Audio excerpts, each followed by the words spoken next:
role, and it's a pleasure and a privilege to serve in this role and to lead the first board meeting of my term. Thank you all for being valued members of SPJ, for supporting the good work of our society. I always make time to thank you for your volunteer service. I always remember that we're volunteers. I know a Wednesday night meeting is a departure from tradition, and for some it's been an inconvenience, and I apologize for that. But because the conference was so late this year, our terms did not get started until November. And with the holidays bearing down on us, this was the best option available to make appointments and fill vacancies. We have some important work to do tonight. So remaining meetings will return to Saturdays, and you can mark your calendars. I have March 11 and June 17 scheduled so far. March 11 and June 17, those are both Saturdays. And we'll go back to the traditional time of noon Eastern Standard Time. Additional meetings will be added if necessary. So thanks for understanding that situation, and I'm glad you could make it tonight. I'd like to introduce your SPJ Board of Directors and ask each to briefly introduce themselves. For our returning board members, continuing their service, Israel Balderas, Secretary Treasurer, Emily Block and Daniela Ibarra. Israel, could you briefly introduce yourself to everybody? Yes, good evening, everyone. My name is Israel Balderas. I served on the board as an appointment from the previous president, Rebecca Aguilar, last year. I am honored to be serving as Secretary Treasurer. Currently, I serve as an assistant professor of journalism at Elon University in North Carolina. I predominantly teach media law and ethics. I also serve as the chair of the Legal Defense Fund. Thank you, Israel. Emily Block, could you please briefly introduce yourself? Hi, sure. I'm Emily Block. I'm one of your at-large directors. I currently cover national trending news for the Philadelphia Inquirer. I've been there only for a few months. Before that, I was an education reporter at the Florida Times-Union, and I was also president of the SPJ Florida Pro Chapter. Thank you, Emily. Daniela Ibarra, could you please introduce yourself? Yes, hi, I'm Daniela Ibarra. I'm one of the at-large directors. I work in Tulsa, Oklahoma. I'm an MMJ at the ABC affiliate. That's where I am right now at work, actually. And yeah, it's a pleasure to serve on the board. Thank you. And welcoming our new board members, Ashanti Blaze Hopkins, Vice President. Ashanti, could you introduce yourself? Sure. My name is Ashanti Blaze Hopkins. As Claire stated, I am the newly elected Vice President of SPJ. I'm also the current president of the Greater Los Angeles chapter of SPJ. I'm also an associate professor of journalism at Santa Monica College. Happy to be here, happy to serve, and happy to see all of you here. Thank you, Ashanti. And Kevin Smith. Hi, I am Kevin Smith. I am serving as an at-large director this year. I am a longtime member of the board, served 6 years on the board previously, served as national president 12 years ago, was a foundation member for 10 years.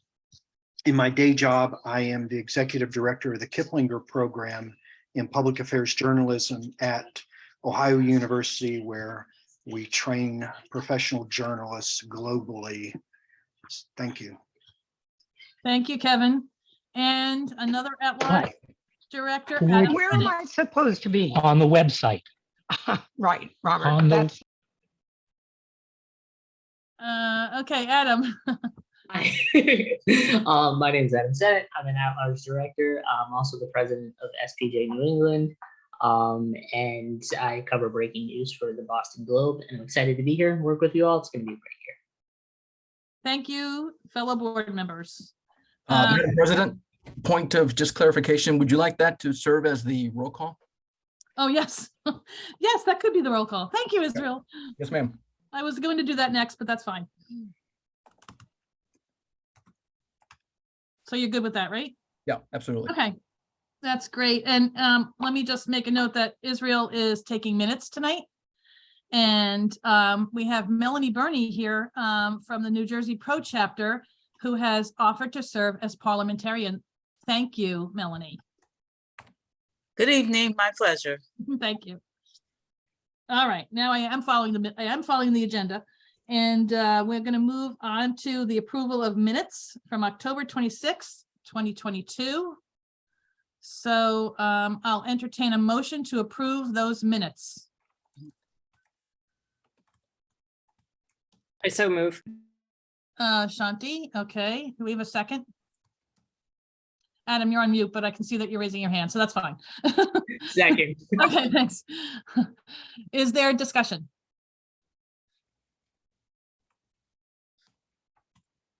Okay, it doesn't look like it, so we'll move to a vote. All those in favor of approving the minutes? Aye. Aye. Aye. Aye, or raise your hand, it's fine. Anybody opposed? And any abstentions? Okay, thank you. Minutes approved. All right, we're moving on to number 5 on our agenda, which is, we're zipping right through. SPJ appointments. First, I'm going to go through the SPJ board appointments. As president, I'm able to appoint 2 additional board members to the SPJ board. Tonight, I'm pleased to present 2 outstanding journalists for consideration as the president's board appointments. And I believe they're both here. So you can wave when we get up to you. So Jody Rave Spotted Bear. Hi, Jody. Serves as executive director of the Indigenous Media Freedom Alliance. The nonprofit media organization focuses on freedom of information and the need for more independent press operations in Indian country. It advocates for greater press freedoms for those organizations controlled by tribal governments. The organization publishes on buffalosfire.com. Jody is currently a John Knight Community Impact Fellow at Stanford and a Neiman Fellow at Harvard. As a journalist, she's had a national news beat covering American Indians for Lee Enterprises for more than a decade. She holds a bachelor's degree in journalism from the University of Colorado and a master's in creative nonfiction and environmental studies from the University of Montana. Thank you, Jody. Okay, and my second nominee is Peter Seke. There he is. Okay, hi, Peter. Peter is a longtime and recently retired correspondent with Reuters, the international news agency, and a past president of the News Guild of New York, a union that represents journalists and other news professionals at top media organizations based in New York. He continues to be active in SPJ's New York City chapter, the Deadline Club, where he previously served as a 2-term president and is stepping back in as president for 2023. His SPJ roots run deep with nearly 5 decades of service to the society. I believe it's 48 years. As editor of the student newspaper at Northwestern, he was introduced to SPJ, serving as its treasurer and president and helping to plan a regional conference way back then. So thank you to both of you.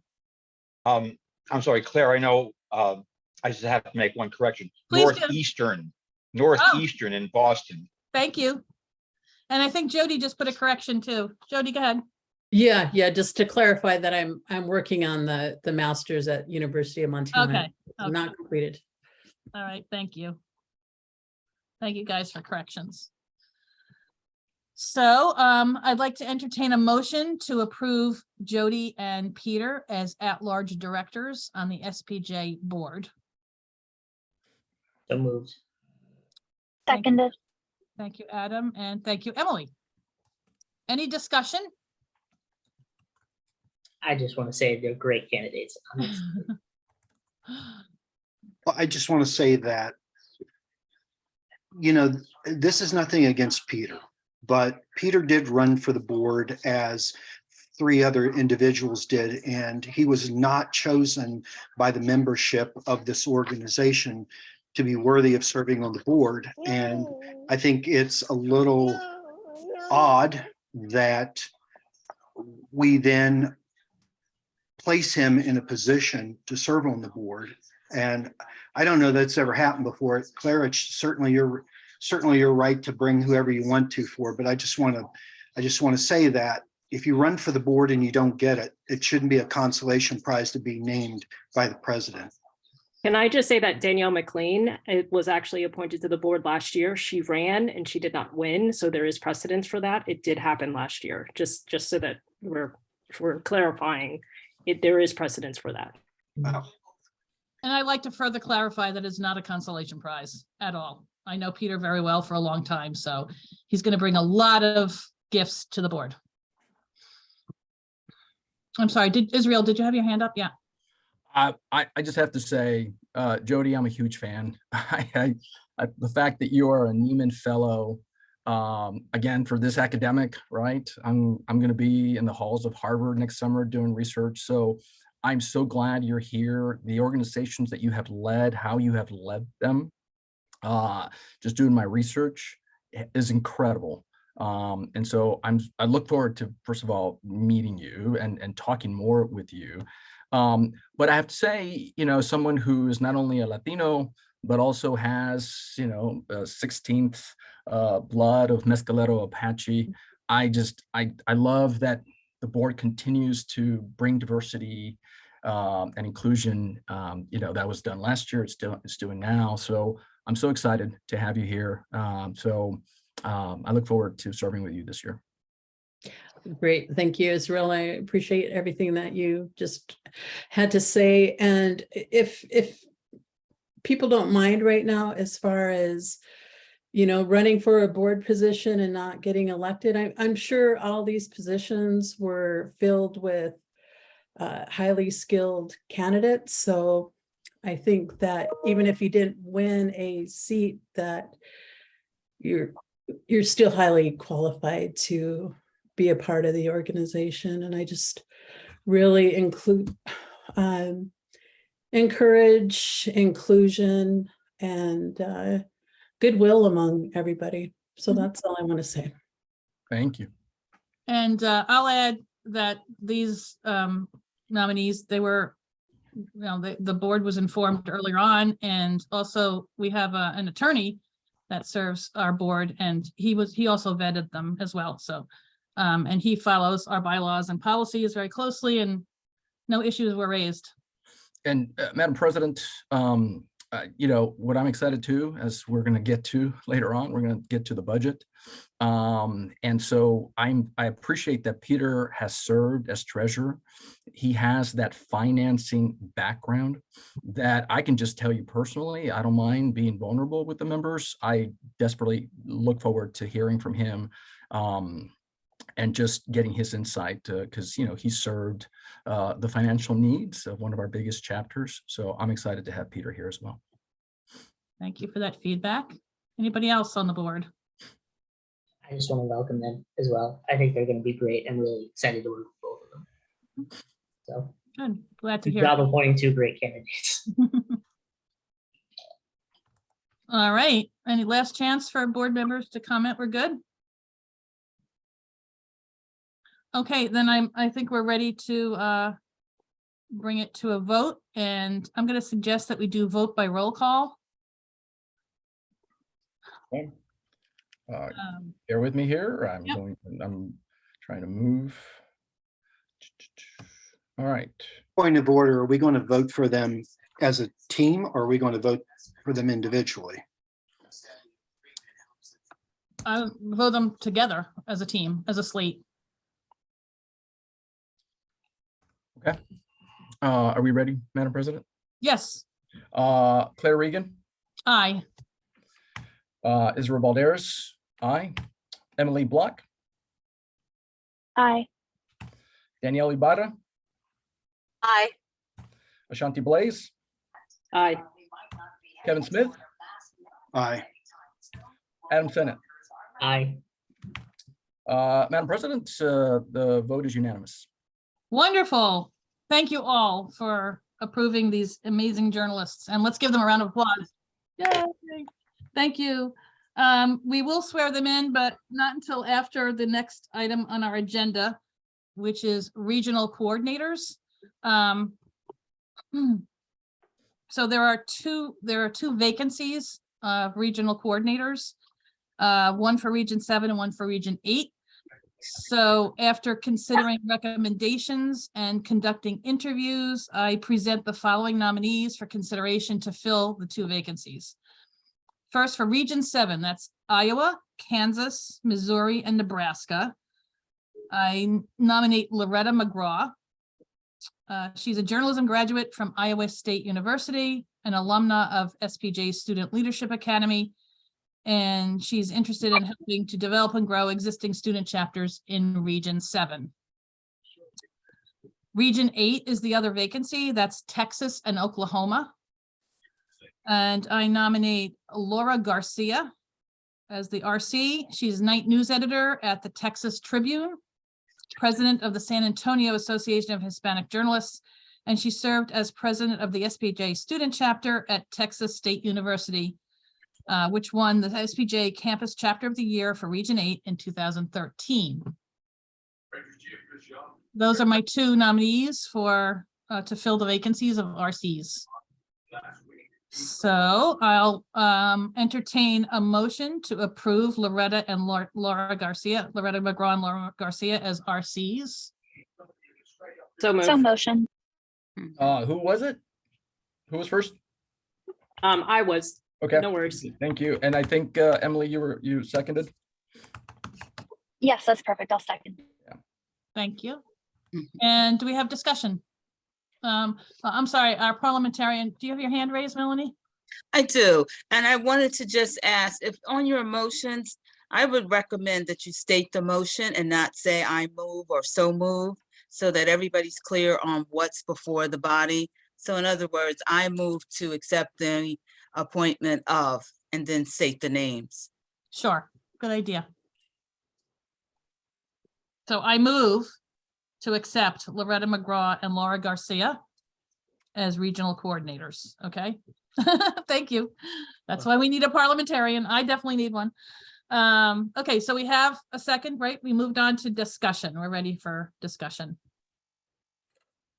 And let me just check and see if there are any hands going up. And board members, if you see anybody, let me know. Daniela. Oh, Daniela. Yeah, I just wanted to say for Laura Garcia specifically, I know her personally. She was actually my roommate at the conference, and I've known her through my involvement with with NAHJ. And I just want to say she's going to be a great addition. I know as the president of the San Antonio chapter of NAHJ, or the San Antonio Association of Hispanic Journalists, because they're not connected, but she's done a lot of great work with them. So I'm excited to see what she does for that region, especially I live in that region, so it's exciting for me too. That's great. Thank you, Daniela. I'd just like to echo what Daniela said, although I was not a roommate at the convention. But I think they're both great candidates. I met with Loretta at the convention, and it was great to see somebody so enthusiastic about working in Region 7 or chapters of Region 7. So I think they're both going to be fantastic. Thank you, Adam. Patty Newberry. Hi, thanks. I just wonder why we're in a position yet again that we have to make 2 appointments to regional director. These are supposed to be competitive races. So, you know, was there some impediment to recruiting candidates in advance? I don't know of any. I mean, it's kind of tough all around to get candidates for almost every position. Everybody knows it's a lot of work and a lot of dedication. I think. Oh, go ahead, Adam. Sorry. I also just wanted to mention, I know that the other regional coordinators that did run for office, I believe they all ran unopposed this year. So it has been tough, from my understanding, to recruit candidates for regional coordinator positions. I mean, we can pledge to work harder in the nominations committee.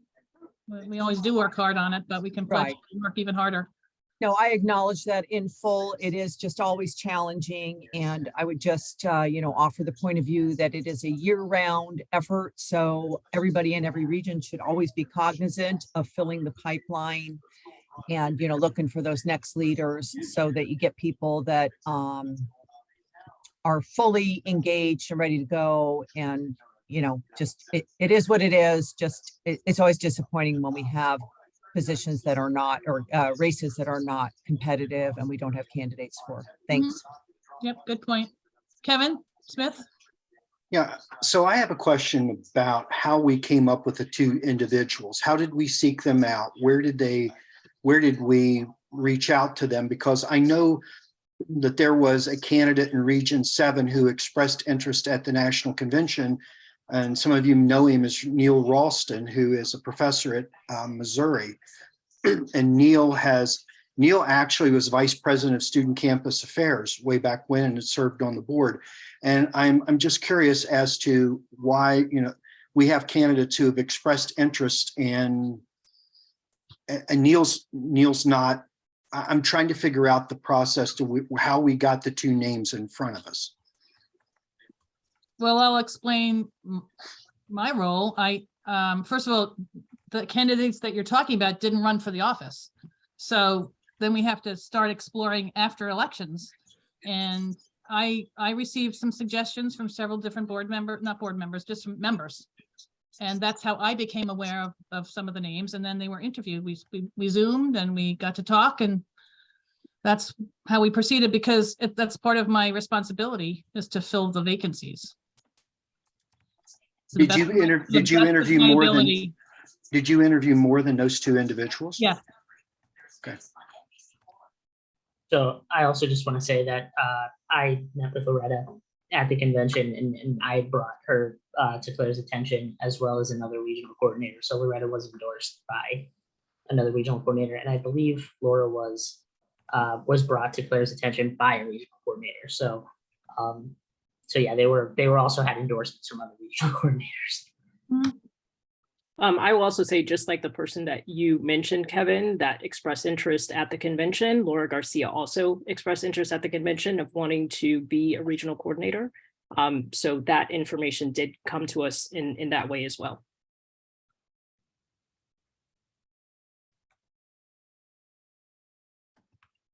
Any other comments? I'm checking for hands. I don't see any. Okay, I think we're ready to move on to the vote. Okay. And we'll vote them. I wanted to vote them together. Parliamentarian Melanie, do you see any problem with that? No, and that was the motion. So if the secretary will restate the motion and then call the roll. Okay, thank you, Madam Parliamentarian. The motion is to accept the nominees for regional coordinators, Region 7, Loretta McGraw, and Region 8, Laura Garcia. They will be voted on as together. And I'm sorry, I didn't mention, I think we should do by roll call as well. Yeah, so I'm gonna take the roll call here. Claire Regan. Aye. Israel Balderas, aye. Emily Block. Aye. Danielle Ibarra. Aye. Shanti Blaze. Aye. Kevin Smith. Aye. Adam Sennett. Aye. Madam President, the vote is unanimous. Your nominees for Region 7 and Region 8 have been approved. Wonderful. Thank you to both of you for volunteering to serve and fill up those vacancies. Those are key, regional coordinators are key position in our organization. So I'm grateful for that. I think we're ready to do a swearing in. And I believe, let's see, I think I saw. Madam President? Yes. If I can, just before you move on, Yes. if the secretary would provide the actual results. So whatever it was, 7-0 or 8-0, so that the record is complete. Okay. Thank you very much. So just a correction, I said the vote was unanimous. To clarify, the vote was 7-0 to approve the candidates. Thank you. All right, so with the 4 new positions, people filling those positions, please raise their right hand and repeat after me. Please unmute yourselves. Having been duly elected as an officer of the society. Having been duly elected as an officer of the society. I do hereby promise to uphold its ideals. I do hereby promise to uphold its ideals. I pledge myself to do all in my power. I I pledge pledge myself to do all in my power to perform faithfully the duties assigned to me to perform to perform faithfully faithfully the duties assigned to me and to serve fellow journalists, whether of the society or not. and and to to serve serve fellow journalists, whether of whether the of the society society or or not. not. And so endeavor to enrich the profession and So so endeavor to enrich the profession with the ideals of the Society of Professional Journalists, with the the ideals of the Society of Professional Journalists. this I promise and pledge myself to perform. This I This promise I and pledge promise myself to to pledge perform. myself to perform. Thank you. You are now sworn in officially. Thank you very much. Thank you. Thank you. Okay. Moving on to the next item on our agenda. And that would be public comment. So we will open up the floor to public comments. Ashanti Blaze Hopkins, Vice President, will assist by keeping track of the time of each comment. We're limiting it to 2 minutes, and so she'll assist with that. Thank you, Ashanti. All right, I'm looking around the room. And board members, if you, Ashanti, if you see anybody I'm missing. Derek Myers has his hand up. Okay. All right, Derek Myers. Thank you, Madam President. My name is Derek Myers. I'm a member of the Central Ohio chapter as well as the DC chapter, and we also pay some dues to the Ohio University chapter. I am the editor-in-chief of the Scioto Valley Guardian, which is a news organization in Southern Ohio. We have about 7 members on our team. Everyone's part-time except for myself and my assistant editor. Those 7 people include our sales team and our digital web editor as well, so we're not all reporters. I wanted to speak. This is my first time ever joining one of your guys' meetings. I've been a member for quite some time, but I've had some help by former President Patty Newberry and Kevin Smith, and then today Rebecca Aguilar helped me navigate some hurdles. Some of the board members and I think the Legal Defense Fund members are aware of my name, or at least it sounds familiar. Most recently, covering a story in Pike County, Ohio for a trial, I ended up with a felony charge of wiretapping that resulted in a 4th-degree felony in Ohio, which is punishable by 2 years in prison.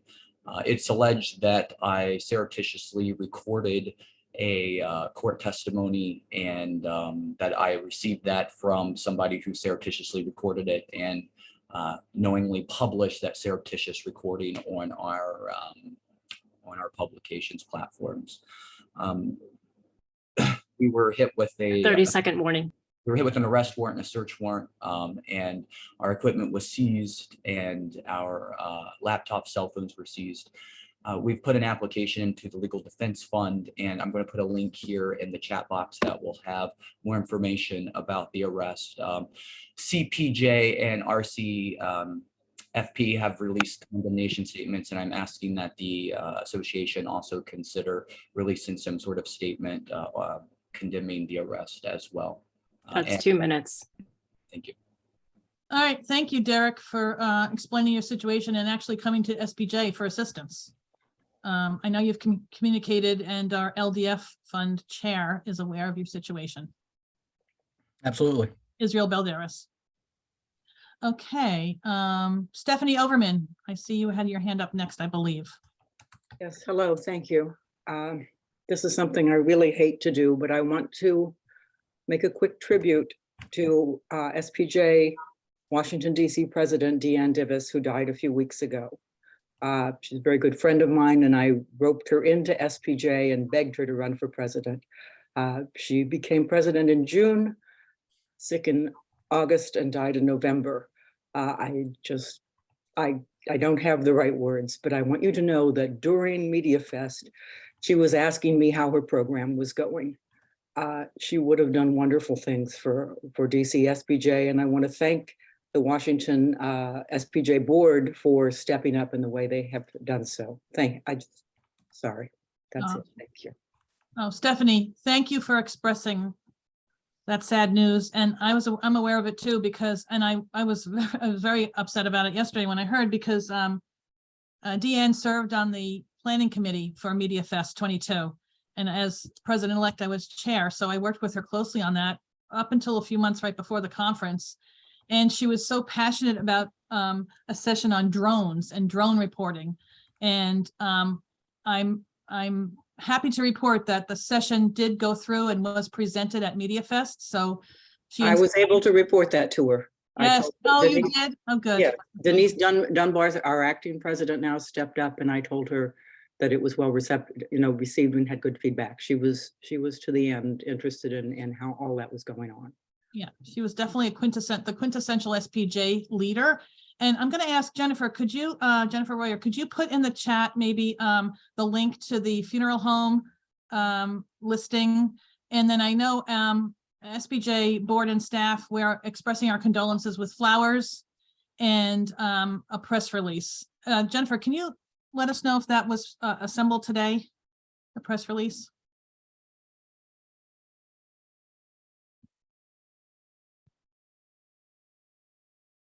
You're on mute. You're trying Sorry, to. I know. I need two more hands. Yes, we did post a statement today on the website, and it was in Leeds, the weekly newsletter.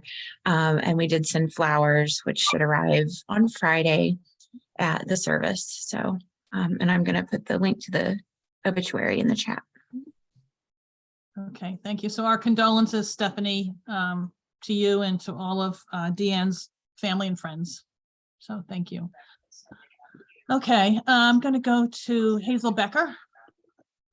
Hi, I'm going to pile on here. It's what I wanted to bring up.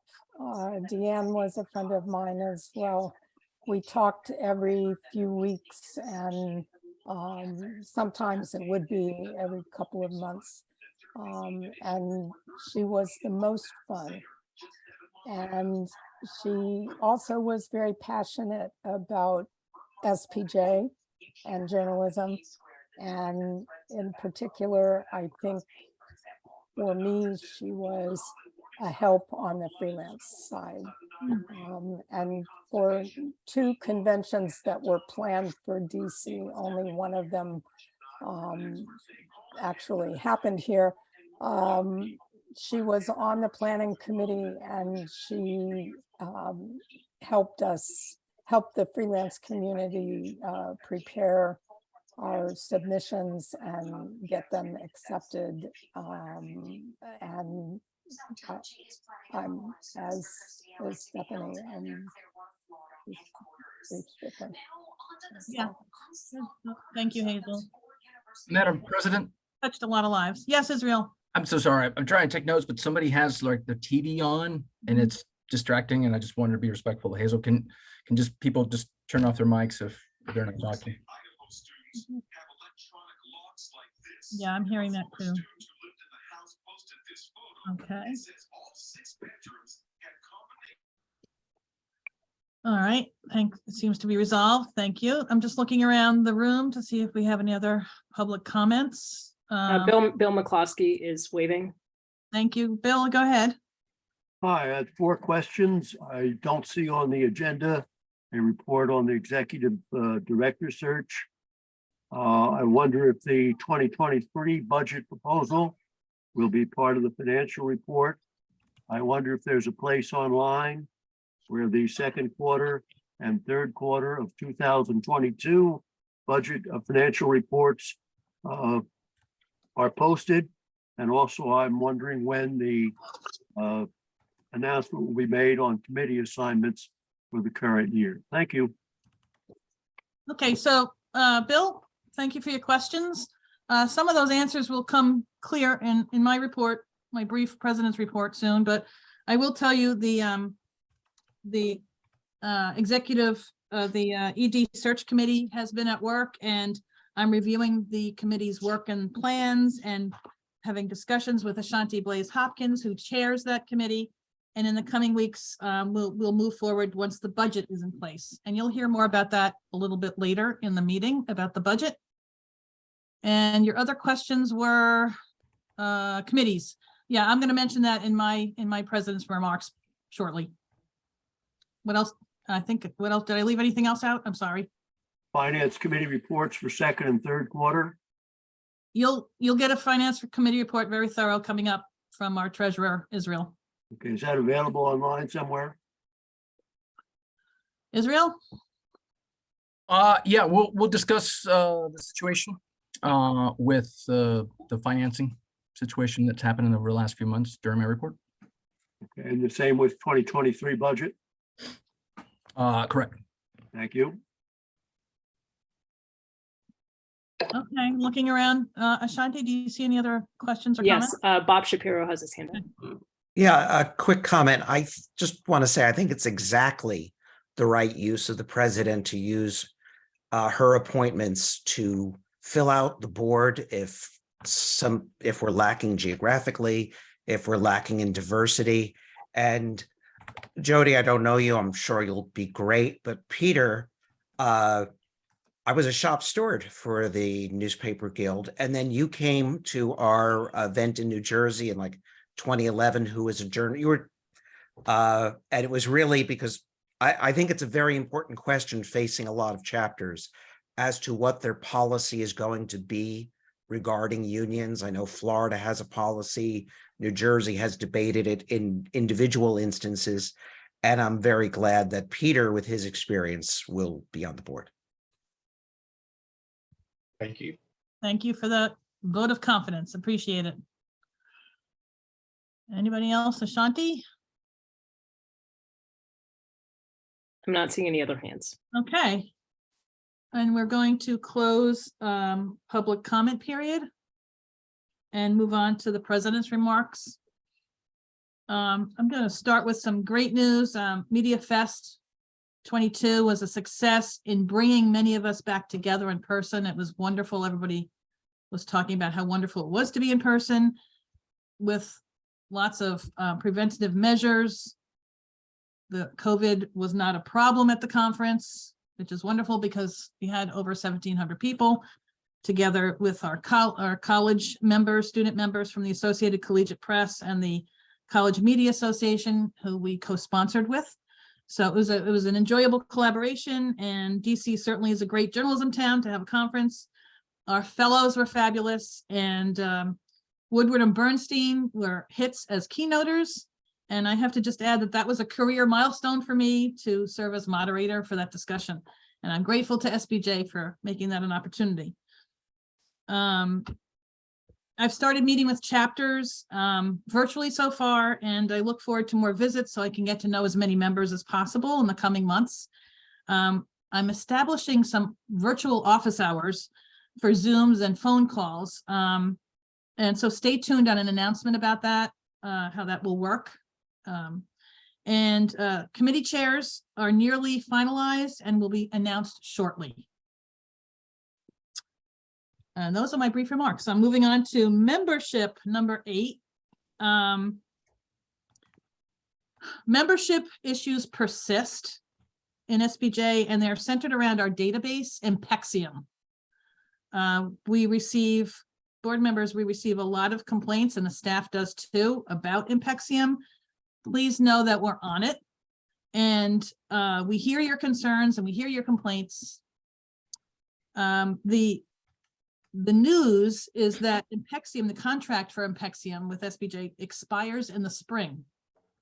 So that gives us an opportunity to take a real deep dive and assess its performance. I know a lot of us already have an opinion of it, but we will assess it and explore new options, which is the important part. So I think this is, it's a good time to we're going to form a committee and look at how other organizations, journalism organizations, handle their database and what systems they use, and compare and contrast, and possibly move on to another one. So that's the update on membership issues. Okay, and I think our interim executive director will mention a little bit more about that. So I'm going to move on to that number 9 on our agenda, which is Jennifer Royer, our interim ED report. Jennifer. Thank you, Claire. I put a last minute addition into the board packet in Dropbox. It's just a memo from me. And a lot of the things I'll just kind of echo what Claire said and add a little bit. You know, I do think we're making progress in a lot of the areas that we were lacking and that have kind of been bogging us down for a while. The progress isn't as fast as any of us would like for it to be, but I think we're about to make some big strides in the next couple months, and that's exciting. So you'll see there is a Media Fest 22 graphic in my memo. Zoe Berg put that together, and you may have seen it in Leeds, I think last week or the week before. It just has some Media Fest by the numbers. You know, there were 1,900 attendees. The Hoover app was a big hit. Ashanti especially liked it. You'll see she was the #2 person on our top engagement list. And then there's information there about the SPJ news, sponsors, exhibitors, all of that. You know, the staff and leadership, those involved in the planning of a convention are always very aware of the things that go wrong. But we heard over and over again from attendees that it was a great experience. They loved being able to network again, and that the sessions, there were a ton of them and they were great.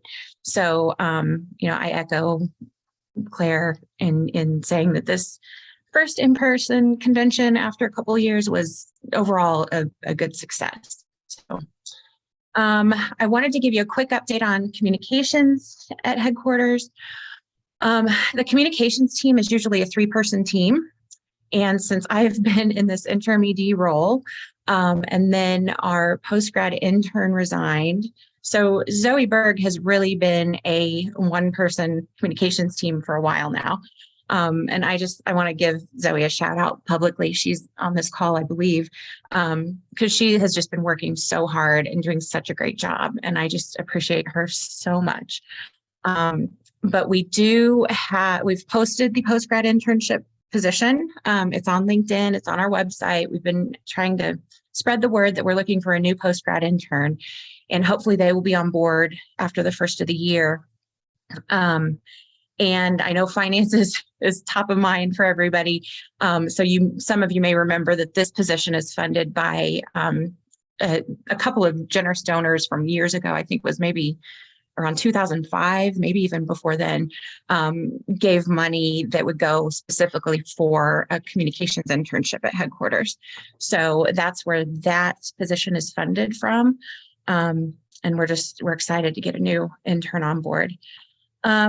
We added a few just metrics about social media, leads, the weekly newsletter. I won't go over all those stats here, but you can look at those later if you'd like. The good news is all of our social media keeps growing. We get more and more followers all the time. And so that's really good. Twitter, of course, is our biggest tool for communicating to members, but also the public. Membership, again, I'll echo what Claire said. We're working hard. Since I moved into this position, I started some training sessions with Impexium staff, just trying to learn the database better and try to figure out like what is really going on. Like why are we having so many problems?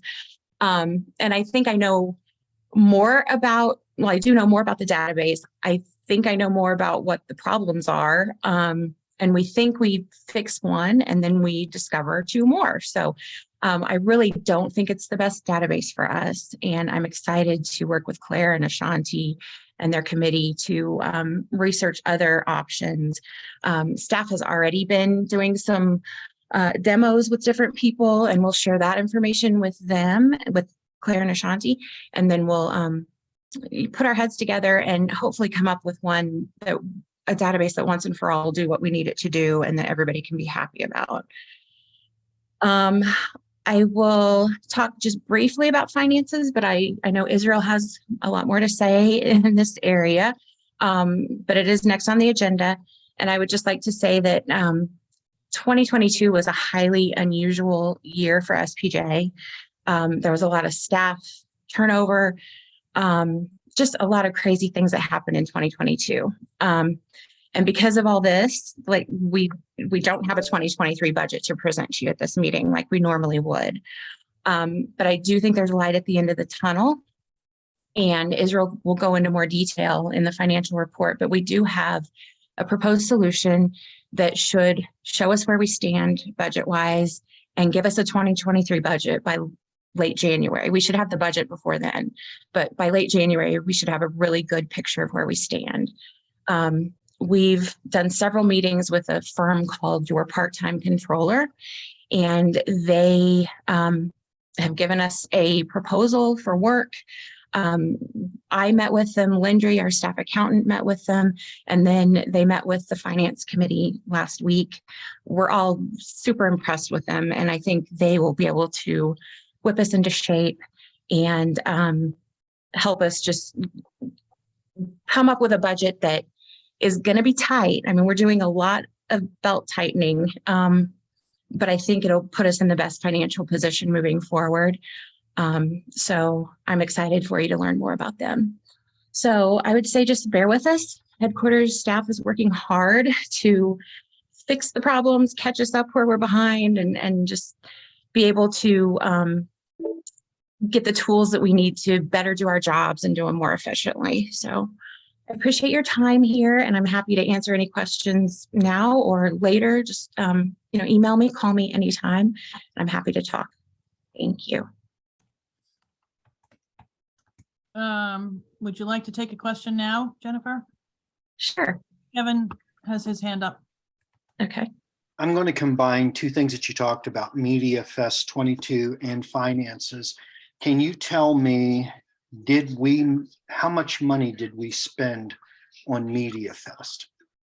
I'm going to suggest that we wait until the financial report for that part of the conversation. Is that going to be, are we certain that's going to be included in this conversation? As far as I know, it will be mentioned. Yes, it will be included. Well, I think, all right, well, I'll hold off, but I want to make sure that before we leave tonight, I want to make sure that we understand whether we made money on this convention, how much money we spent, and what it cost us in terms of our finances for the year. Yeah, no, those are good questions, Kevin. We all want to know. I want to know those answers too. I'm not so sure they're all in yet. It was 4.5 weeks ago. I think they're still coming in, but we'll see when we get to the financial report. Looking around to see, Peter Seke, you have your hand up. Yeah, hi. Just a quick question for Jennifer about social media. I heard you mention Twitter. I'm sure you know, there's been some restlessness about that, and a number of active users have been opening accounts on Mastodon. I just wonder if we're doing that, or if we have a contingency plan in place in case there's any kind of a major disruption on Twitter. Our philosophy has always kind of been go where our followers are, where our audience is, and still by and large journalists communicate on Twitter for the most part. But we are monitoring things. We're keeping an eye on Elon, and if we need to switch to something else, we will. And that is something that Zoe and I probably need to talk more about, is going ahead and creating an account on Mastodon or elsewhere. We've tried other platforms before. We were on Snapchat for a while, and that just didn't work for us. But we probably should talk a little bit more about that and see if we need to, move early to a different platform just to try it out, and just in case journalists start flocking to it, we'll already be there. So yeah, that's something we're keeping an eye on, and we'll continue talking about. Thanks, Peter. Oh, and I see Celia says you can link your Twitter account to Mastodon. Shanti? Yeah, I would suggest maybe at least just reserving the name SPJ, whether it's SPJ Mastodon or SPJ something on Mastodon, just in case we do have to migrate over there, we don't have to kind of fight for that name, even if we don't do anything with it now, because I know the bandwidth is quite small, with Zoe kind of helming all of those efforts. But at least let's get the name solidified so that we have that if we need it. Mm-hmm. Very wise advice. We will do that. Thank you. I see Patty Newberry has her hand up. I'm just clarifying with the parliamentarian. This is the whole floor is open for questions. Is that right, Melanie? Yes. Okay, good. Patty. Yeah, I appreciate that. Thanks. I put a question in chat whether Israel, if you have a financial document or report, it would be so helpful to be able to actually see something on paper as you walk through the report. It's really hard, of course, to grasp financial documents that are just narrated. So I just wanted to raise that. If you've got anything, you can drop into chat. And then on the on Media Fest, you know, congratulations to staff and board alike. I thought it was a really excellent outcome. Kudos to getting Woodward and Bernstein. That was, of course, a highlight. But I did want to ask Jennifer about the one kind of, you know, thing that overshadowed for some, the little dust up about Project Veritas, and whether I was not involved in conference planning, but I remember once upon a time we had Coke, we had Fox, and it wasn't so long ago, and those were big, you know, black eyes for the organization because some people did not support having them there. So I wonder, you know, kind of what fell through the cracks or what didn't happen that might have allowed us to avoid the Project Veritas dust up. Were they vetted in advance and nobody blinked, or simply not vetted and kind of just snuck through and all of a sudden they're there and we had this problem? If you could just give us a little bit of information about that, I'd appreciate it. Thanks. Claire, would you mind if I jump in quickly? Yeah, you want to go first, Ashanti, and then Jennifer? Yeah, I would just caution that this situation is very lawyered. And so I would suggest that any questions that have to do with the Project Veritas situation be directed toward our legal counsel, so that we don't put ourselves in a position to be legally targeted. Thank you, Ashanti, for that point, because Mark Balin is here tonight on the call, on the Zoom. So Mark, do you want to pitch in there? Yeah, I mean, the legal advice would be that we not comment publicly on this and leave it at that. So that's the legal advice. Okay. Thank you. I'm just checking around the room again. I think we're good. I do want to, Patty alluded to it, and I just want to pick up on her point. I do want to thank the staff and for working so hard on Media Fest 22. It was a lot of work running around the Grand Hyatt for 6 days or however many days the staff was there. And really, we hadn't, you know, been in person for a couple of years. So it was extra work, and there were extra precautions against COVID that had to be taken. And, you know, previous board and this board, I think everybody pitched in, and I think it really turned out very well. So thank you to the SPJ staff. Okay, we're going to move on to the next item on the agenda, which is the financial report. And I'm going to hand that over to our Secretary Treasurer, Israel Balderas.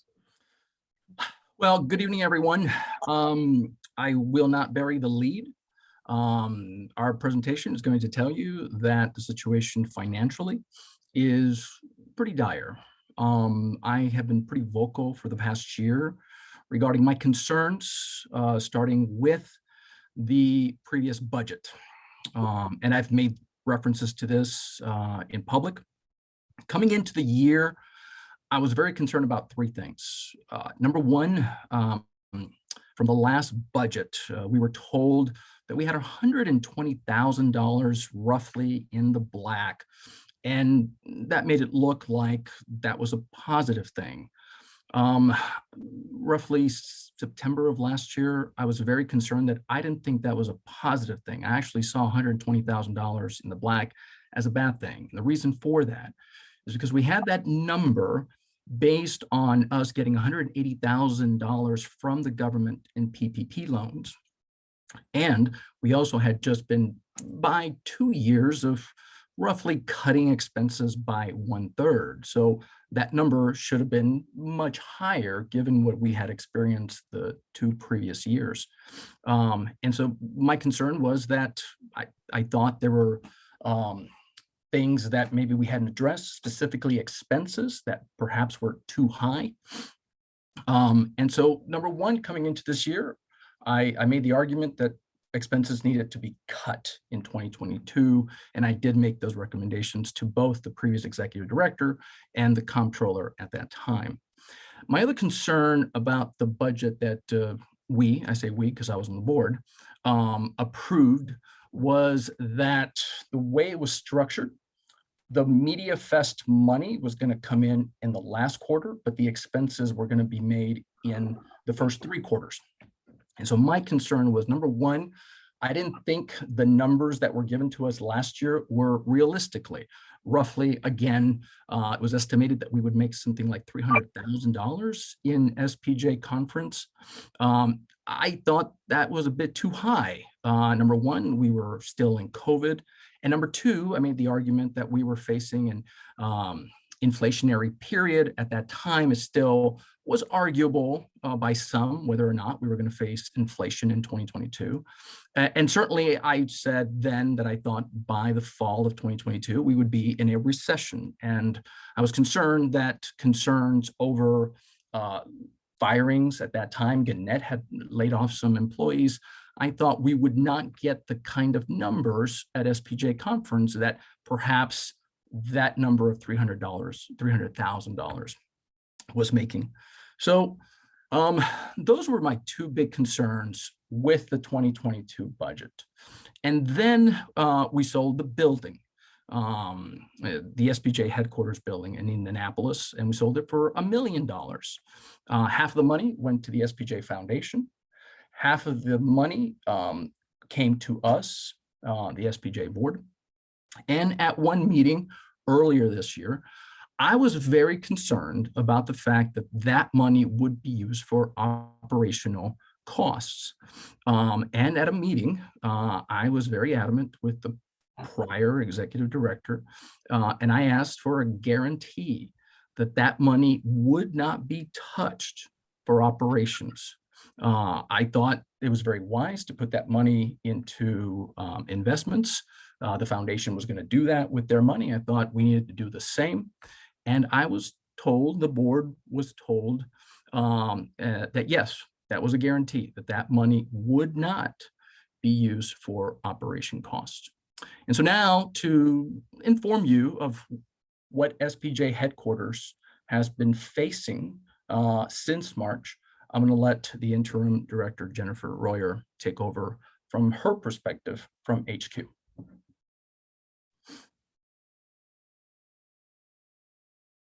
I wasn't expecting to speak again, just answer questions. Yes, we've kind of been flying blind this year with the budget because of the staff turnover and issues that I spoke about earlier.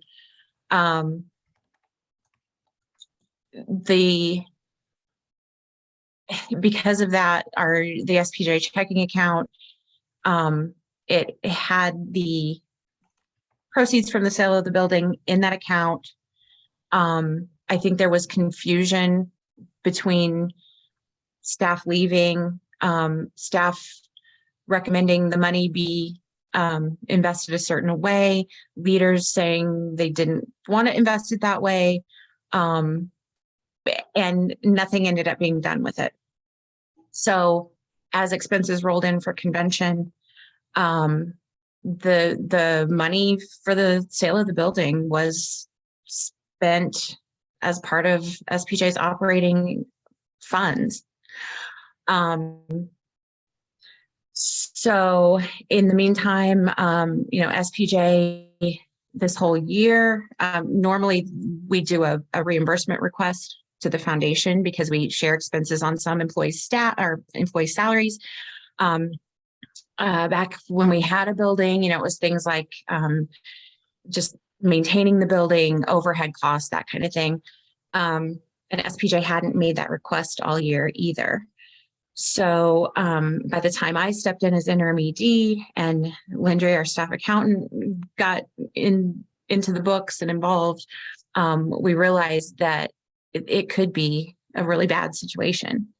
We've made the request to the foundation for reimbursement. So we're working on that.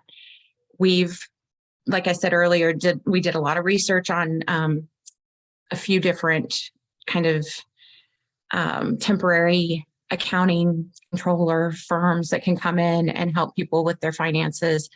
We think we found a really great one. They actually do work for the Society of Environmental Journalists. And I spoke with Megan Parker about them, and she says it was just the best thing that happened to them. She gave them very good reviews. She has a testimonial on their website about them. So while it seems like it's a dire situation, I do really think there's light at the end of the tunnel. And I think this group is going to be able to help us see quickly where we stand, what do we need to do. I think everything's on the table as far as making cuts, saving money, looking at ways to bring in more revenue. So yeah, I would just say, it looks bad, but I think in the next 2 months, it's going to look a lot different. And at the very least, we're going to know exactly where we stand. So.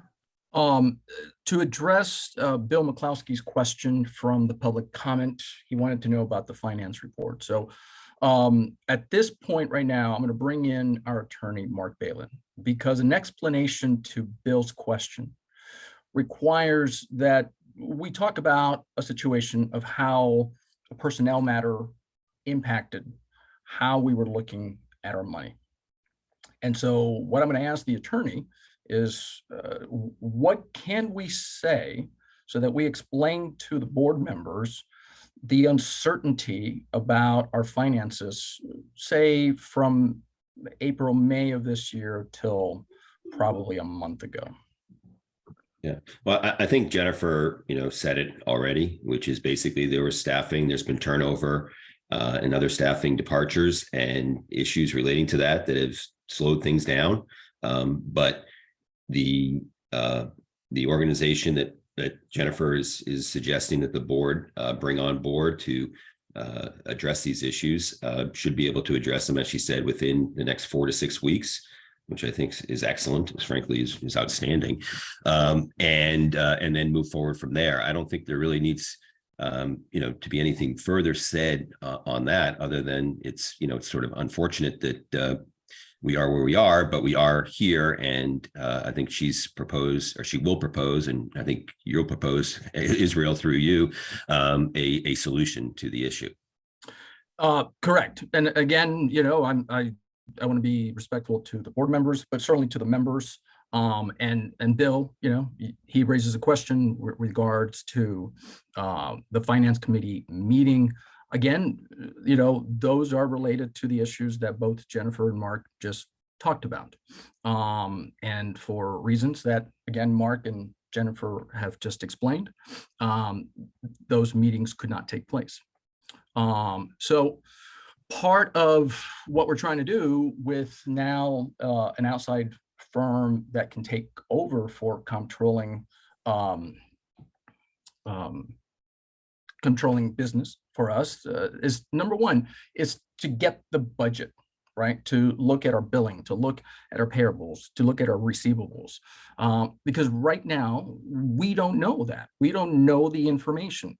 I can tell you how much right now we have in the bank. Jennifer, how much do we have right now as an SPJ budget?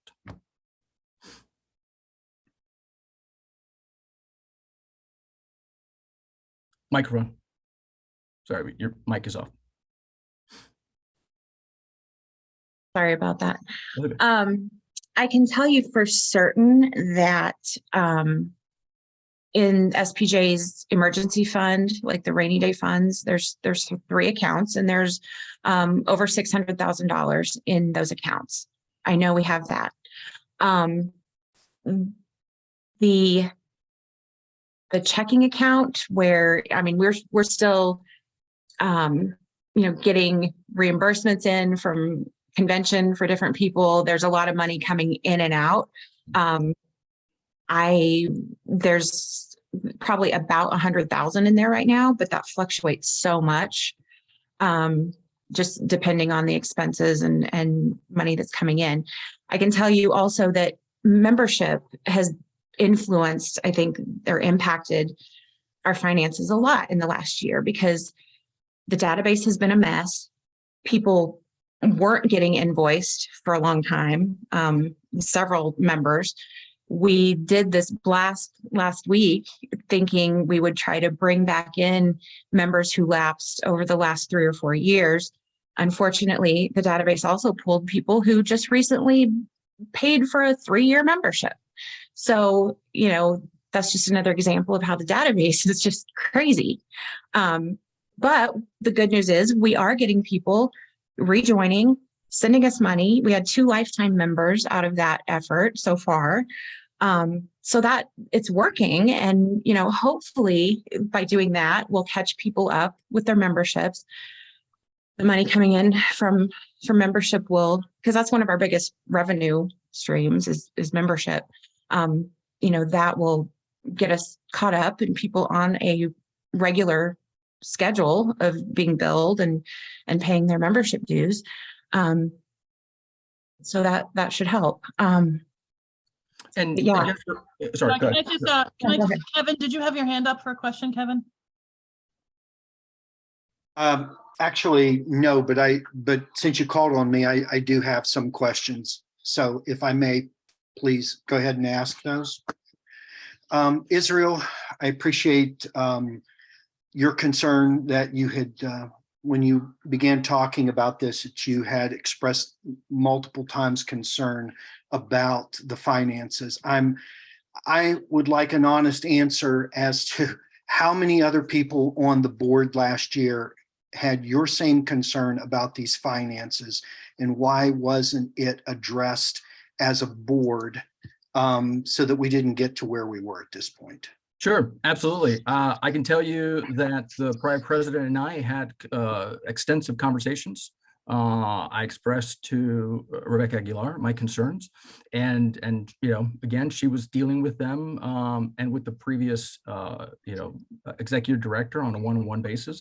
The problem that we faced is the problem that we experienced, quite frankly, when the prior executive director left, right? There's always been criticism as to, does the board meddle too much? Does the board need to meddle more? And you know, I've talked to Mark Balin about this, and I've tried to talk and get a history of this. And the idea has always been that, you know, the board really didn't meddle much with the executive director's budgetary decision-making. You know, I think if you go back to August, around the time when the previous executive director left, there was a lot of criticism about the fact that perhaps, you know, he left because we were meddling too much into his affairs, right? And the personnel book talks about, these are the powers of the executive director, these are the powers of the board. So, you know, it's a fine line, right? I am one who says we should meddle a lot with the executive director's, you know, management of SPJ, but I'm in the minority on that one. So that is the honest truth, right? You know, that those conversations were expressed.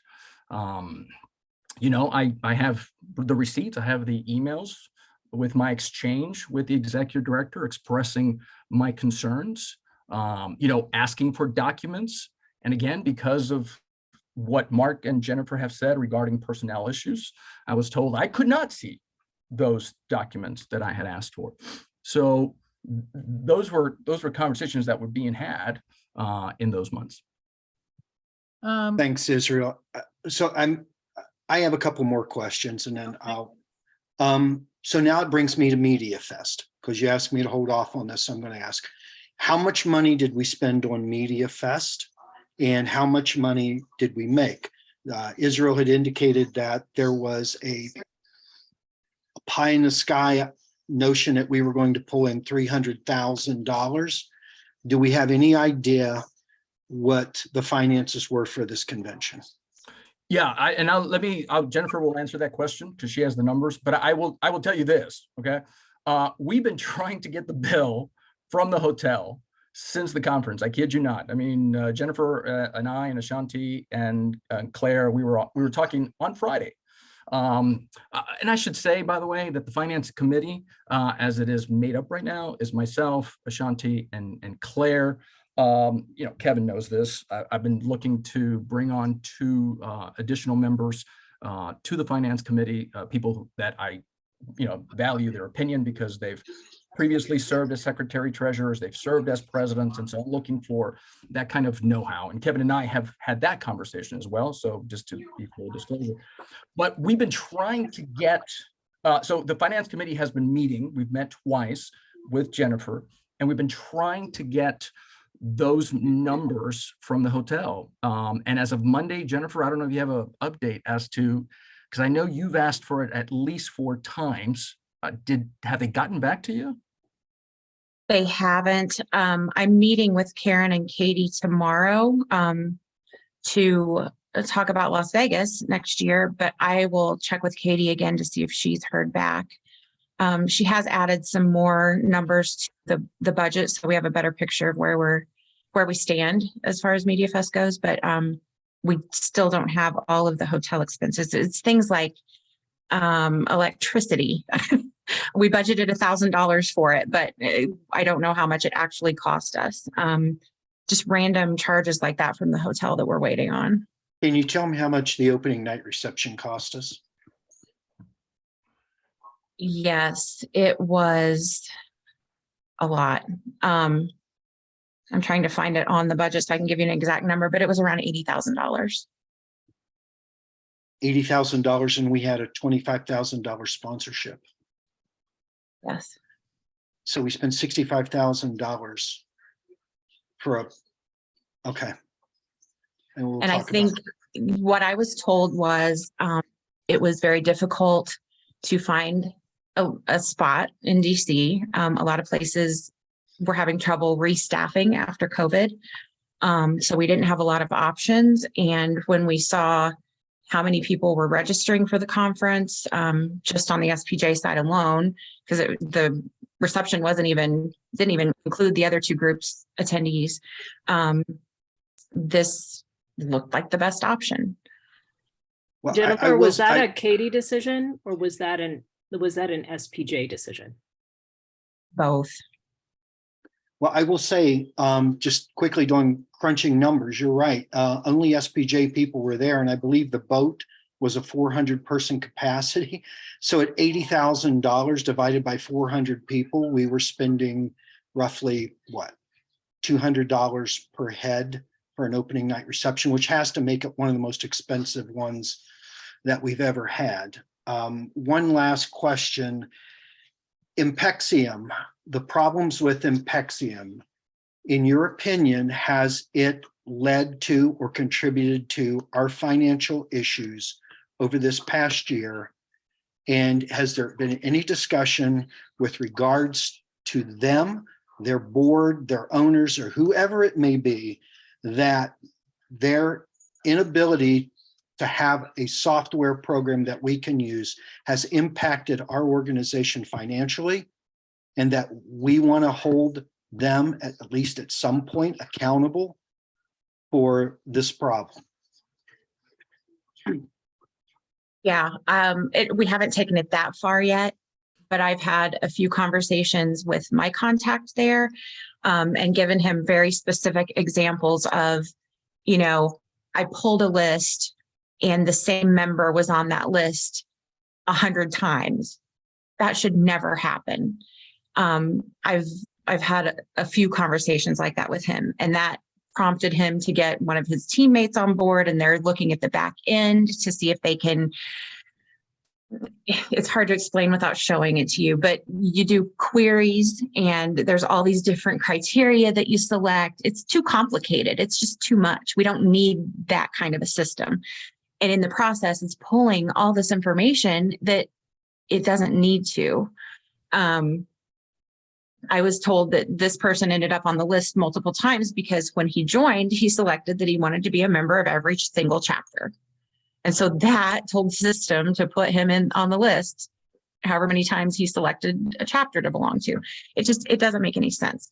So I've told my contact at Impexium, we're very unhappy. The contract's up in the spring. We probably are not going to renew unless they can get it working right between now and then. But we have not taken the discussion so far to say, you have cost us members, you've cost us revenue, although I think they did play a role in that.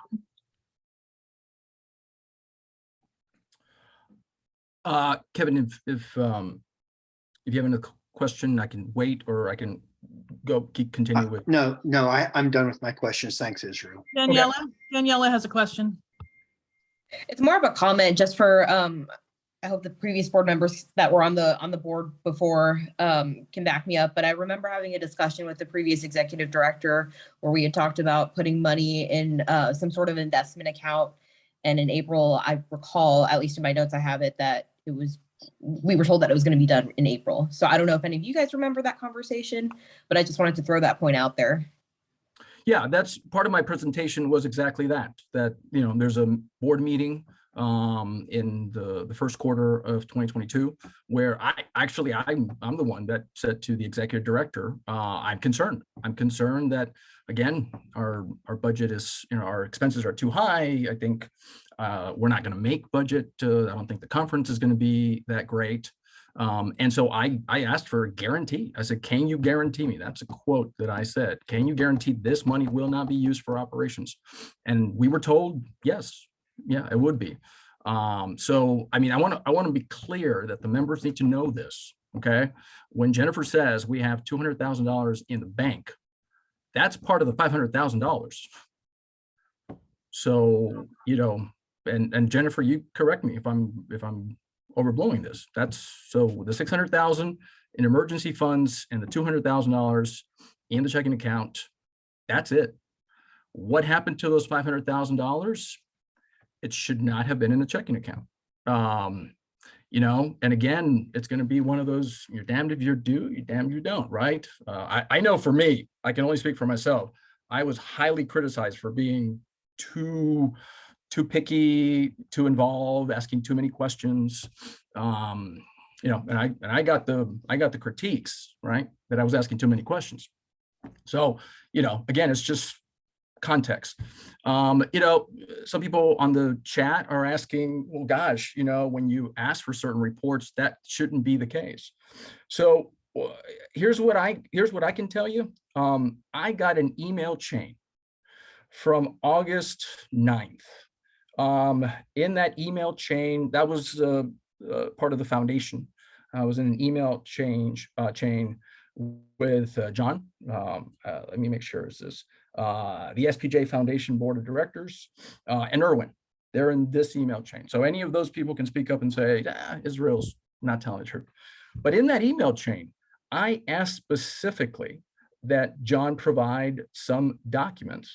And I was told, again, because of the situation that's happening in the HQ headquarters, I couldn't get those documents. So I know some of the members that are asking lots of questions are in the foundation. I would, again, the date is August 9th. You can look at that chain. You could see that I was asking for those kinds of budget items, documents, and you can see in there, that I was told I couldn't see them for that reason, for the reason that Mark and Jennifer have been talking about. Yeah, can I just add something there though, Israel, because I just want to clarify. I don't think there was ever a situation where there were documents that you were not allowed to see. That's not what, I don't think the documents were there. I think John, the previous executive director, was simply saying he doesn't have that information to give you at this time. And that's right. That's right. No. I wasn't insinuating that I couldn't, that those documents weren't there. I couldn't get them because of the situation that was happening at HQ, right? And I think you're on that email because you and I were exchanging. So I don't think it's you, Israel, can't see them. It was, we don't have them for this reason. Right. They weren't prepared at the time. Yeah. And that would have been, August 9th, which is the timeline that Bill McCloskey is asking about. So, So with that said, certainly I would recommend to the board that we move ahead and approve that we hire your part-time controller. Again, the finance committee met with a representative from the organization. They presented a budget. Ashanti, Claire, and I went right through the budget. They understand that we are tight, and we're looking at every dime and nickel. But when it comes down to it, here's what I can tell the members, right? We were spending, Jennifer, Mark, am I allowed to say how much we were spending for the comptroller prior to, as opposed to how much money we're going to spend on an outside firm? Can I make those numbers public?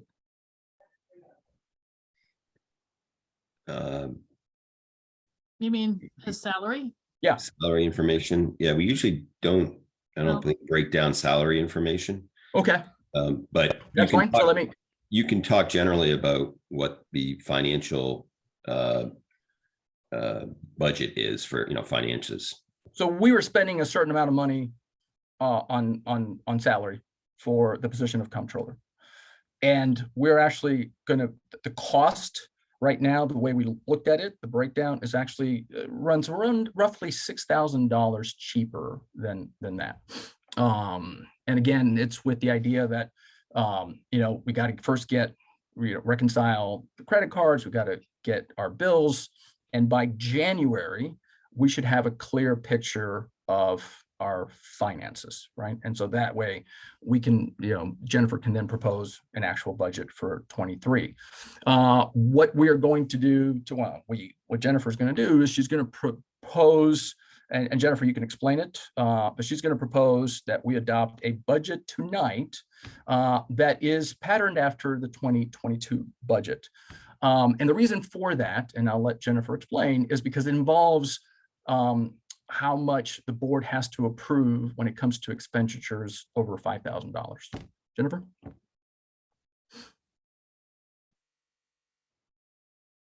Sorry, I have too many screens open. Yes, Israel is correct. I would like to ask the board to approve us using the 2022 budget as a provisionary budget for the next month or two. Assuming we can hire your part-time controller to get our finances in order. So that way the staff doesn't have to bother the board with every expense over $5,000. And this would just be so, like, if we need to spend $6,000 on SDX awards plaques or something, we don't have to convene the board and vote on it and approve it. So this is just for the things that are normally in the budget every year, expenses that we, like just the regular expenses that we have that do appear in the 2022 budget.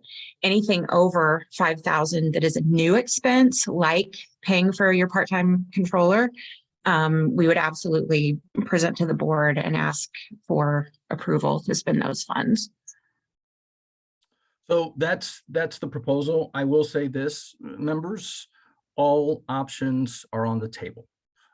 Short term, with regards to the executive search, there are 3 issues at stake here that the finances impact tremendously. Again, the foundation members and the board members know that this is nothing new. What I'm saying now, I've been saying now for months. We don't have the money to hire an outside firm. We just don't. The last board that met during the conference was given a proposal by the committee led by Ashanti Blaze.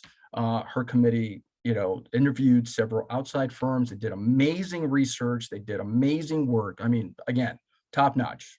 But at that meeting, I expressed concern that the 3 proposals that we had gotten were, Ashanti, correct me if I'm wrong, between 55 and 70,000, depending on how long the process would take. Is that yes, roughly correct? And so at that meeting, I said, we don't have the money.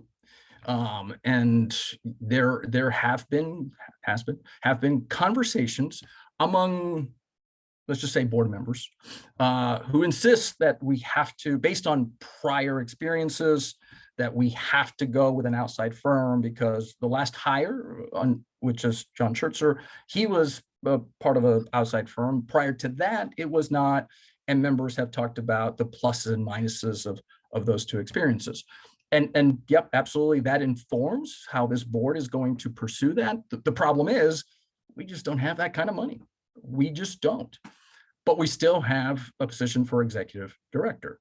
So we have to then say, okay, if we don't have the money like that for an outside firm, are we going to move forward with the way it was done to prior executive directors, which was to form a committee, and again, ask Ashanti and her committee if they would be willing to take in, to put out an ad, to take in the resumes. The committee is amazing, right? You got people like Frank Lamonte in there. You got Michael from API there. So I trust them fully that they could vet resumes that would come in based on what we're looking for. And again, based on what the foundation wants and based on what the SPJ board wants for the next executive director. Again, because of money, that may be the only way we can go. Some will argue, well, put that off until we know for sure how much money we got. And that's fair, but the problem is now we're looking into January, February, and March. And so therefore that would concern the third point. And that is, we'll have to say to Jennifer, continue in the interim executive director position. And members have to know, I think for me, that raises an issue of equity, right? I mean, should we keep the interim executive director, for that long of a period? That's going to be a decision that, again, falls mostly on Claire, but certainly the board needs to be part of that conversation, and the foundation board will be part of that conversation as well. So all options are on the table. Issues like, for example, I can't give you an example because I was part of that meeting. The foundation, the SPJ Foundation, met last year to discuss whether or not they were going to put out, gift funding that they usually do. And, we were told by the prior executive director that we had lost a grant from the Craig Newmark Foundation. It was a significant grant of $180,000, I believe. And in that meeting, I did ask the previous executive director, I said, now listen, you just told the foundation members we lost that grant. However, there are implications for our personnel, because didn't that grant pay for someone's salary? And the back and forth eventually was yes. So because we're losing money that was going to salary, that's a cost that either the foundation will incur or board will incur. I've been asking, who gets paid whom by whom, right? What's the foundation responsible for? Whose salary? What's the board? And so we're trying to figure out regarding certain people who's paying their salary. And once we definitively find out, okay, here's the document that says you're responsible for this personnel, we're responsible for this personnel, then we'll know, again, part of that budget. Again, I have to praise Jennifer left and right, man. And she knows it. I've said it publicly and I'll say it to her. We've met several times. This thing has been front and center for her for a long time. And so I give her kudos that we got a plan. We do, we have a plan, but it's going to be a belt tightening year for one more reason. There's going to be more layoffs. That was my biggest concern last year. We're seeing that canary in the coal mine coming out. And so that may mean that we lose members. And I'm concerned about that because I did say, I want to help the members transition if they lose their job, but to do that requires programs, and to get programs requires money. So we want to do everything possible to help our members, to help the organization, to help it thrive. But all options are on the table, including cuts where we can make those cuts. Okay, I'm looking around. I don't see any other questions. I do want to say that, I announced the next board meeting would be March 11, but if we need to meet sooner to address the financial situation, we will schedule a meeting. And I would, Madam President, I would probably say we definitely would. Yeah. I think there's no doubt about that. We're going to take it on a week by week basis. We're certainly, we've worked with the attorney to make sure that, the foundation and the board, we're talking about, what's your responsibility, what's our responsibility when it comes to the money. So certainly, they're asking for documents. We want to help them out as best as possible. Any explanations they had, the executive board at the foundation, they've been told the things that Mark and Jennifer were talking about. So, we're trying to be as transparent as we're else to be. And I'll take responsibility. I know that I can be quite apocalyptic sometimes in my discussions, but I thought that here, this one, it's best that we tell you all exactly what's happening and how we are fixing it and how we're addressing it, and to at least let you know, right? It's been a long time coming. Yes, no, thank you for that transparency, Israel, and that very thorough report. And a key piece of information we're missing is the Media Fest. We need to resolve the Media Fest outcome financially. So we don't have that right now, but Jennifer has called the hospital. Right. It's called the hotel four times, and they haven't done it. So it's not for a lack of trying.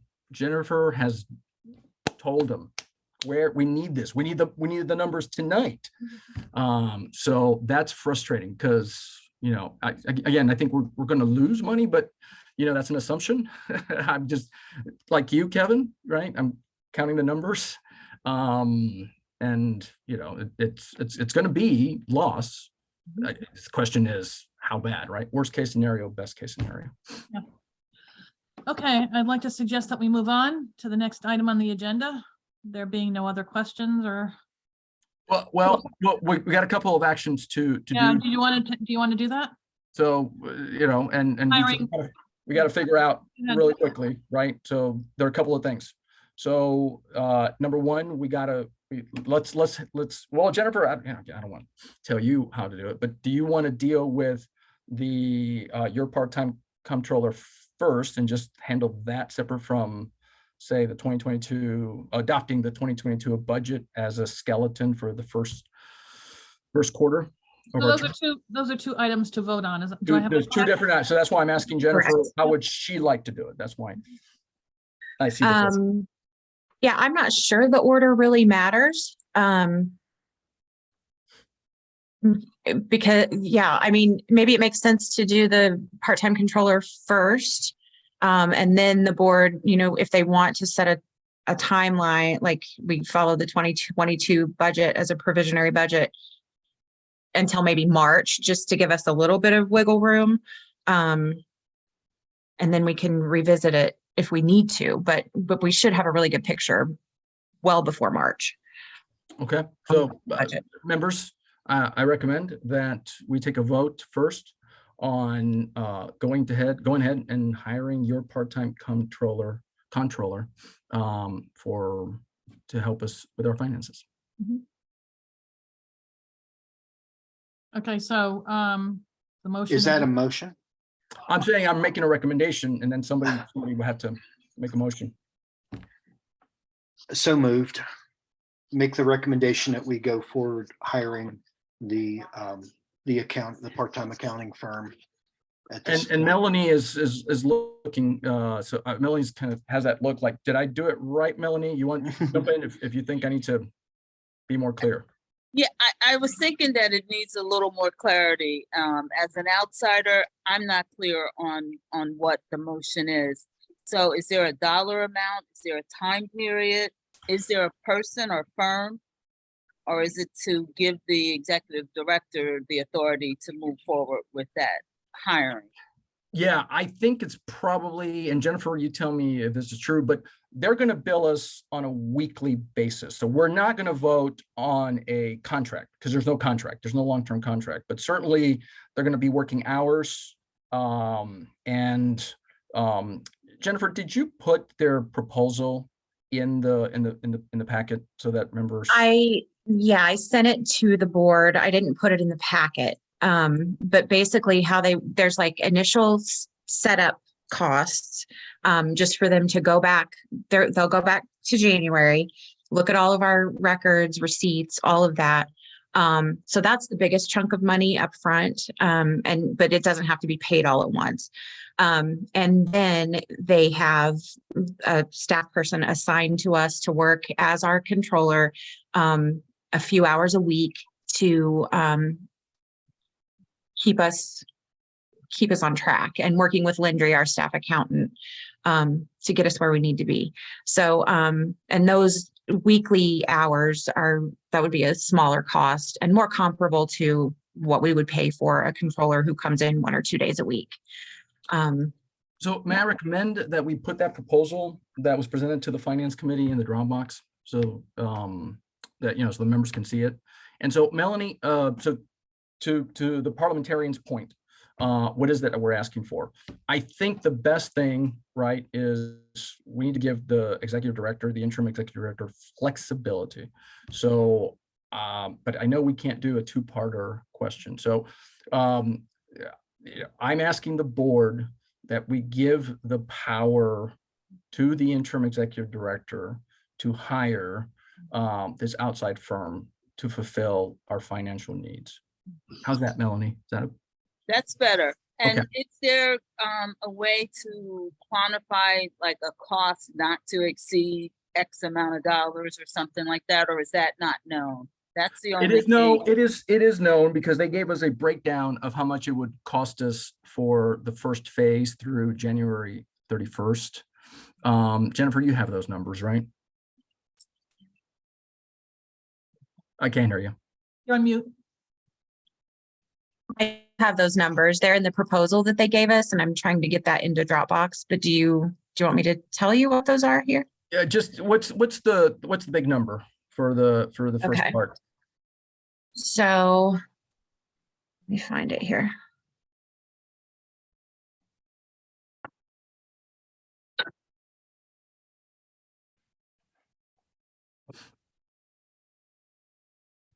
So they estimate that their services will require about 20 to 28 days for the staff accountant, 24 to 33 days for an associate, and 3 to 4 days for a manager. That's just the level of their staff, what they classify them as. To complete startup activities for an estimated one-time cost ranging from $48,580 to $66,990.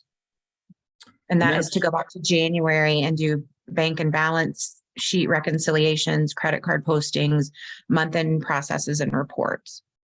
So then I would say, Madam President, that we'd say, again, with the dollar amount to get us back in line, to not exceed that dollar amount proposal. And that was on the high end. 66,000, you mean? 66,000, right? That's on the high end. How bad is it versus how many, fewer hours, because it's not as bad as Balderas thinks it is. Now, that doesn't include the ongoing costs that I mentioned before, which would be, they said 42 to 56 hours a month at an hourly rate of $170. But that would be after January, right? That's when after that, we would have a clear picture of what's going on. So I would say by the end of January, we should have that clear picture. And then we would come back and vote, and again, in public and open, because this is finances, all issues dealing with board and finances have to be discussed in public. We would again come back and then review where we're at. But at least we have that cushion for the executive director. Can I just clarify that the name of the company is called Your Part-Time Controller, so that people are clear that we're not talking about a part-time controller, that is literally the name of the company. Thank you, Shanti. I was just going to. And they specialize in helping nonprofits with their books. So that's why. We met with them and vetted them, and excellent fit for what we need. Yeah. So that's the call of question, Kevin. So I'm asking the board that we approve to give the executive director the power to negotiate with your part-time controller and to not exceed the amount of $66,000. And Melanie, I asked, I don't know if we need to specify, but those, at least the initial funds may have to come from the emergency funds that SPJ has. Is that okay? That might be a question for Mark, right? Because as I understand it, again, this is where Kevin and I were having a conversation right now. How much do the board wants to get into the decision-making of the executive director, right? Choose from account A versus account B. We're going to get pushback from people who think that's too much. So, Mark, is that a valid question to ask us? What do you think? I think the law is liberal in that sense, that if you can go either way, in the sense that Jennifer, if she wants to seek board guidance, she can obtain it, but could she also make that determination on her own? I think given the board's delegation and approval of this, because under the board policy that anything over $5,000 needs board approval, that's what you're doing now. You're approving it. And then once it's approved, it's usually the actions are implemented by the staff, the executive director. And in this case, I think she would have the leeway to do that. But if she comes to you and asks for your views, that's fine too. And that's within the parameters of the protections of the business judgment rule for the board to give her guidance. There you go, Jennifer. Thank you. Yep. Okay, we're ready to proceed. So we have a motion on the floor. I second the motion. Thank you. Discussion?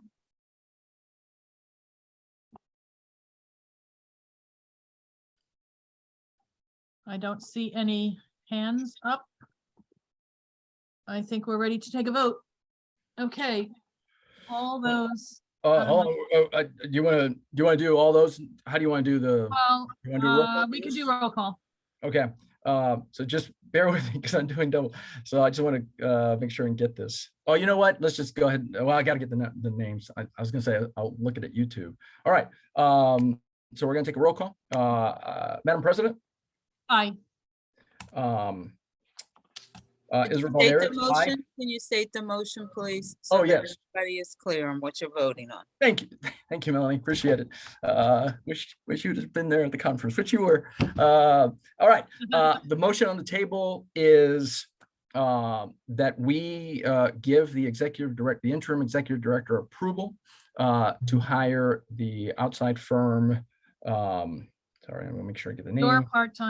Your part-time comptroller with the power to make decisions not to exceed budgetary decisions not to exceed $66,000. Okay, Claire.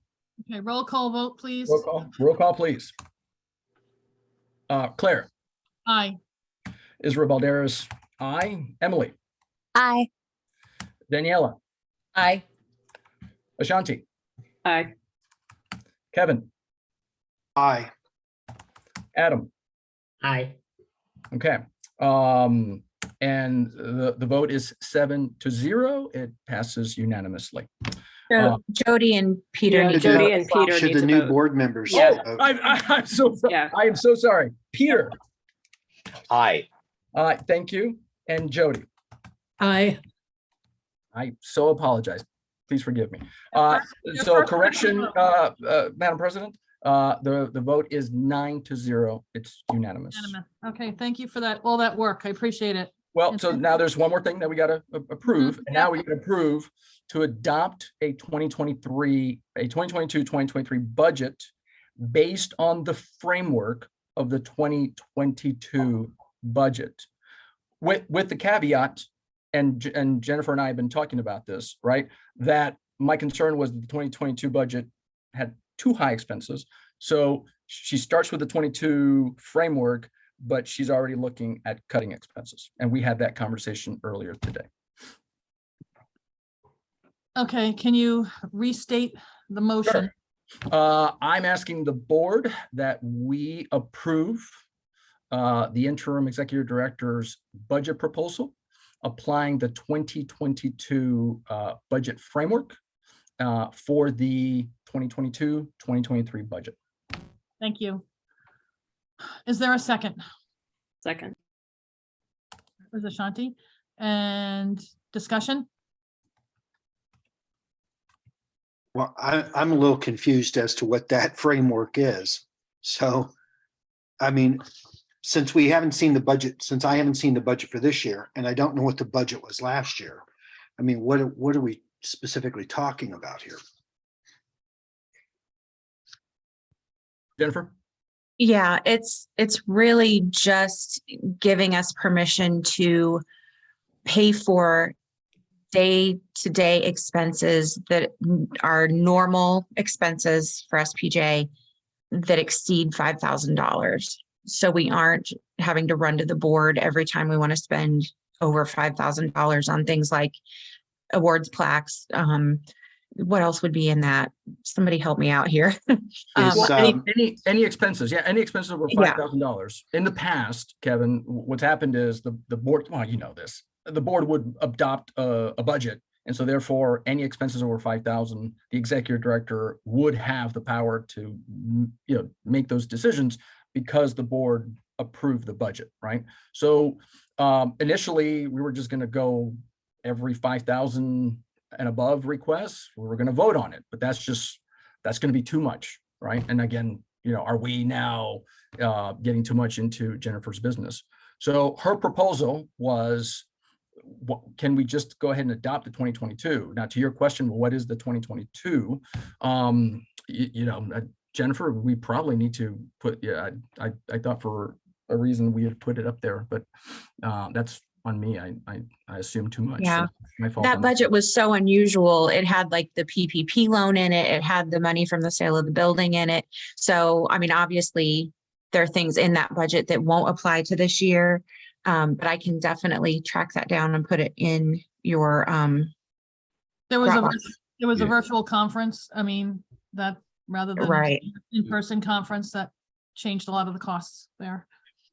I think, too, it's just so we can pay maybe, staff insurance costs. We can pay the salaries, we can pay the normal things that are going to be more than $5,000 without having to go to the board to vote on every single thing like that. But yes, Israel's right. I'm looking at everything that we can cut. I'm not going to be spending on new things that cost more than $5,000. I'm just not going to do that. But I will find the budget from last year and put it in Dropbox for you. Thank you. Some people are asking for that in the chat, so that's a good idea. Claire, can I Yes, make Mark. a comment? Because when you discussed this with me earlier today, my understanding was that this was going to be for just a limited time period until the budget was put in the new 2023 budget was put in place, number one. And then number two, the way maybe I misunderstood, but maybe this was what was intended, which is that this would just be on the expense side. It would give Jennifer and the staff the roadmap of what they can spend, and there couldn't be any expenses outside of what was spent last year. But with the proviso that Jennifer mentioned, which is that she actually has to cut that back significantly further, but it puts a ceiling on it. So the board is assured that there's not going to be expenses paid by the staff or the organization that had not been previously approved by the board in the prior year. And that's correct. I'm looking at the text and going up. So the answer to the last text, that's correct. Until the 2023 budget is approved. Once we get a hold of the books, right? And we know what to grapple and put our arms around the books, then we'll come back to the board and say, okay, now that we've had 45 days to clean up, here's where we're at. Here's what we got. Here's what we don't have. And then that way, but at least it gives Jennifer room to do what, But I believe we have to add that to the motion, I would believe, Israel, that cap, that limit. And, well, the limit would be 66,000. So 66,000, that's the broad range to get everything organized and in place by the end of January. That's the goal. Okay, right? and Peter has a question. Yeah, it's a question, maybe a suggestion, but I understand the concern over lack of clarity in characterizing this as a framework. Can we maybe revise the motion to authorize the interim executive director to pay all recurring expenses. I know that's not exactly crystal clear either, but it's a little more clear than the framework. If that makes sense, I'm just tossing it out here. I just wrote that down, Peter, and so certainly let me read it back to you. Peter suggested that the motion instead would be authorize the interim executive director to pay all recurrent expenses through January 31st. I'm seeing some nods. So I'm going to pull back my motion, Madam President. Yep. And the specifics. Yep, that's good. and introduce this next motion. And so, certainly the parliamentarian can correct me on this, but I am asking that the board authorize the interim executive director to pay all recurring expenses through January 31st. Okay. Sounds clear. Parliamentarian Melanie, is that clear? Yes, that's fine. He can withdraw that because it had not been brought before the body. So okay, withdraw that and move forward with the new amendment. Okay. And so do we have a second? Second. I'll second. Okay, thank you. Ashanti All right. seconded. Okay. Discussion. All right, I'm just seeing there's no discussion. Moving forward to the vote. Okay. We'll do roll call again since we'll be consistent. Okay. Okay, go ahead, Israel. Roll call. Thank you. All right, here's the roll call. Claire? Aye. Israel? Aye. Emily? Emily? Sorry, I was unmuting. Aye. Good. Daniela? Aye. Ashanti? Aye. Kevin? Aye. Adam? Aye. Jody? Aye. And Peter? Aye. Madam President, the vote is 9-0. It is unanimous. Jennifer. Thank you. All right, thank you for all that work. Right, ready to move on. Foundation appointments. As SPJ president, I appoint members to join the foundation board, the SPJ Foundation Board. So I present for consideration the following nominees: Claire Regan, Ashanti Blaze Hopkins, Israel Balderas, Peter Seke, Adam Sennett, and Jody Rave Spotted Bear.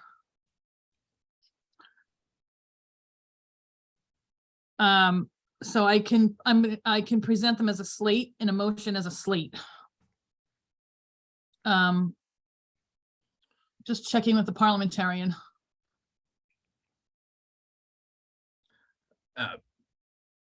Yes, Madam President. I'm sorry, I had to step away for a second. Okay, I'm just making them as a slate. I'm making sure that's in good form to present them as a slate, all 6 names together. Unless there's objection. Well, I guess that would come to discussion, right? So I can move it as a slate, make a motion as a slate. Yes, but you Okay. should make the motion. Yes, I will. I make the motion to present. Oh, no, I'm sorry, Madam President. Yep. You should not make the motion. Oh, Someone else. because I'm in the list, actually. Right, and it's your Okay. recommendation. Right. Okay, so that could be another board member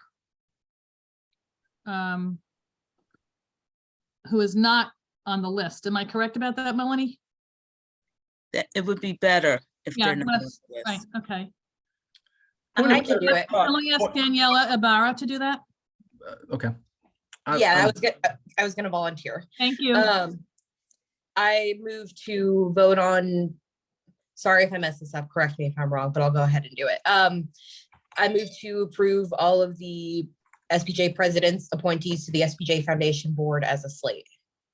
Thank you. I second. Okay, discussion. I actually have a question for discussion, and that is, I'd like to clarify, and Hagit here, Hagit is president of the SPJ Foundation Board. The terms for these appointments to the board, Hagit, they are all 1 year. Is that correct? Or is there the different terms? Can you clarify that for us? Because that came up. That was a question raised today. Yes, absolutely. These are one-year terms. The SPJ president's appointments are one-year terms. Okay. All right, that was my clarification. Let me just see if there's anybody else with a question. Okay, I do not see any questions, so we're ready to move forward to the vote. And we'll do, this is a slate, so we're presenting it. So let's do roll call again, Israel. Okay. Here is the roll call. Claire Regan, Aye. Israel Balderas, aye. Emily, Aye. Daniela, Aye. Ashanti, Aye. Kevin, Aye. Adam, Aye. Jody, Aye. and Peter. Aye. The vote is 9-0, Madam President. That is unanimous. Your appointees have been approved. Thank you. Thank you for serving. Agit has her hand up. I just want to welcome all of you to the foundation board. We look forward to working with you. Thank you for doing that. Okay. All right, now the foundation board has appointments to present this evening. I'm just looking for my list of names. Hold on.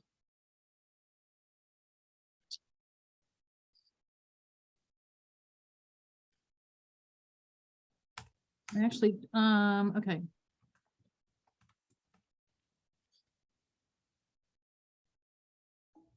Claire, Melanie, would you like for me to read you our yeah, entire? I was just going to ask Melanie if it was okay. Could you do that, please? Because I don't have them in one list. If you could recite them for us, that would be great. I have absolutely no problem, but hold on a second. I just need to pull them up Oh, there real are quick 6. so that I don't lose them. Yeah, Hold there are on. 6 as well. Six. I got it. Okay. Okay, so basically our nominations report that we sent forward was for our officers, myself as president, Vice President Evelyn Sue, Secretary Sonia Ross, and Treasurer Howard Dubin. And our board members are Russell Pulliam, Sue Porter, Robert Becker, Linda Hall, Sonny Alvarado, Fred Brown, Jay Evanson, Kelly Hawes, Jane Kirtley, April Bethia, Michael Bolden, Andy Schatz, Patty Newberry, Batinto Batts, Todd Gilman, Erwin Gratz, Alex Jones, Bill Ketter, Frank Lamonti, and Matt Hall. Thank you. And this is where I need clarification from Mark Balin, if you're there, Mark. So Hagit just listed the entire foundation board. And can you clarify, please, are we voting on the entire board or just the newly appointed members to the foundation board? My understanding is that that there's staggered terms for the foundation board, so that we would only vote on the terms that are up at this time.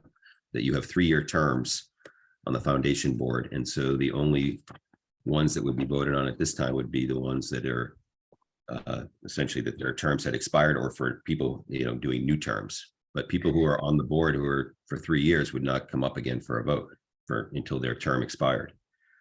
Well, Mark, actually, that is not the way that it has ever been, to the best of my knowledge. And I do have some former presidents here, going back to Robert Ledger's on the call as well. It's always been every year approved as well. Robert, will you unmute? You're nodding, you're shaking your head. Mark's explanation is correct. They are the SDX, or excuse me, I'm dating myself for that. The foundation directors all serve on staggered terms. So those who are in their first or second year, there is no reason for their terms are still current. The point here is for the SPJ board to approve the appointments of those who are renewing for another 3 years, plus any new members who are coming on board. Okay, So I can only- pull that it's up. only about 1/3 of the board. Okay, well, I can pull that up as well. So that would be group, hold on. And one other clarification too, you did mention your officers, but I believe the officers for the foundation board are elected actually by that board, by the foundation board. So the SPJ board does not have to consider the officer elections, only these directors for that tranche of directors whose terms either being renewed or are new members. Okay, so only Group B on our board would be, and that the Group B Yes. folks are Howard Dubin, Russell Pulliam, Sue Porter, Batento Batts, Robert Becker, and Linda Hall. And so we would be submitting to you our Group B list for you to approve to begin their 3-year terms this year. Okay. Does that need a motion from me? From the board, Madam President, not from you. Yeah, So right. Okay, so the motion is to present, to approve. to Approve. approve the B list of the- new members as identified by, I can't see the name. I have the last names. Yeah, Dubin, Pulliam, Porter, Batts, Hall, and Becker. Correct. So moved, Madam Chair, Madam President. Okay, is there a second? We're going to let you get away with the so moved, as long as everybody's clear on what you're voting on. I second. Okay. Okay, now it's time for discussion.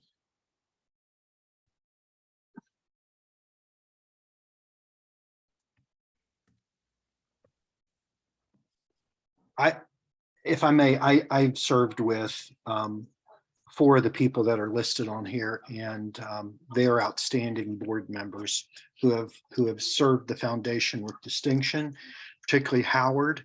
Howard is irreplaceable.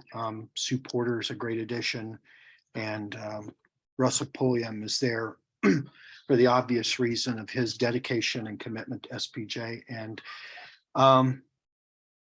Latino as well. And I think Linda and Robert will make good additions. So that's why I support this, support them. Thank you. Mark Balin, is this an executive session discussion because we're discussing people individually?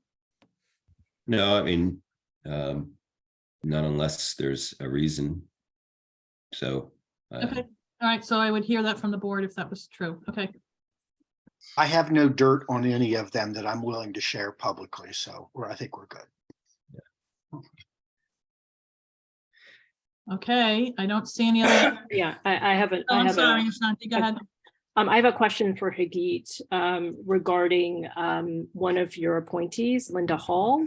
I understand that she has served as support staff and has been paid by headquarters in the past. I just want to make sure that if she's going to be on the board for her entire term, I would like to make sure that she is not serving in any kind of support capacity and being paid by headquarters, because I think that really presents kind of an awkward conflict of interest with whoever the ED is, because it presents a situation where someone who is on that board that the ED reports to then also will report to the ED. And so is there a possibility to make a promise that for the length of time of her term on the foundation board, that she will not serve as support staff for headquarters and be paid by headquarters and have the ED as her direct supervisor?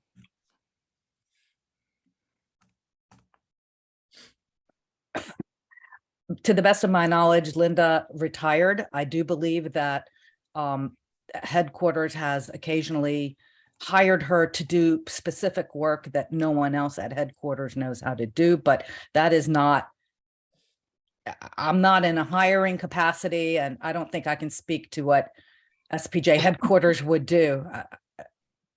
I don't think it's mine to answer.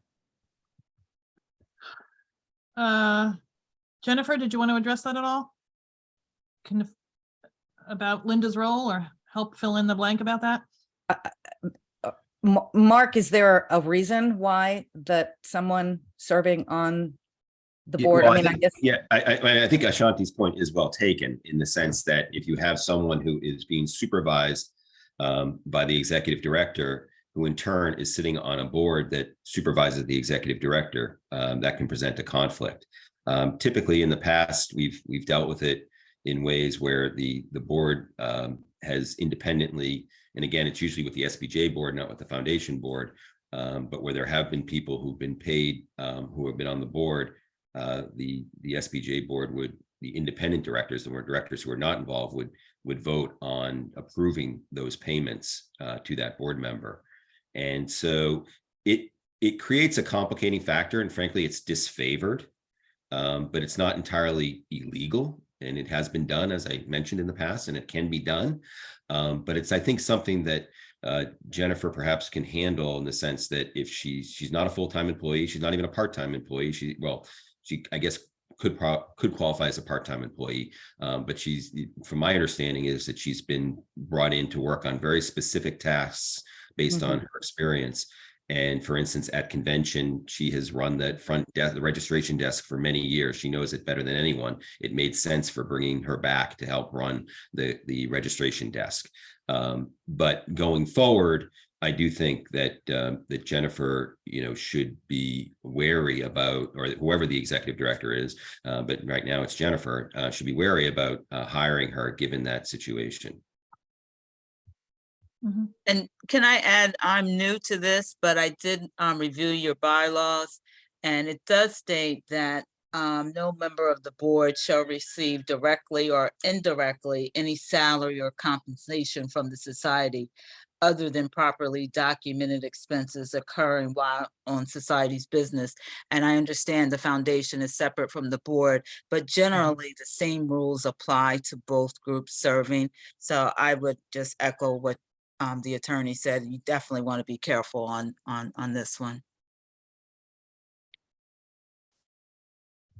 So can I ask Jennifer, would you be willing to, to submit to a promise that if Linda Hall were to be approved to be on the foundation board, that you would not hire her as support staff for the length of her term on that foundation board? Yes, I'm open to that. Absolutely. So Mark Balin, is that considered sort of a contingent to the motion, or how do we work that in? Well, the motion is to approve or to elect her as a member. So I don't think either it's a yes or no vote. In other words, either she's elected or she's not.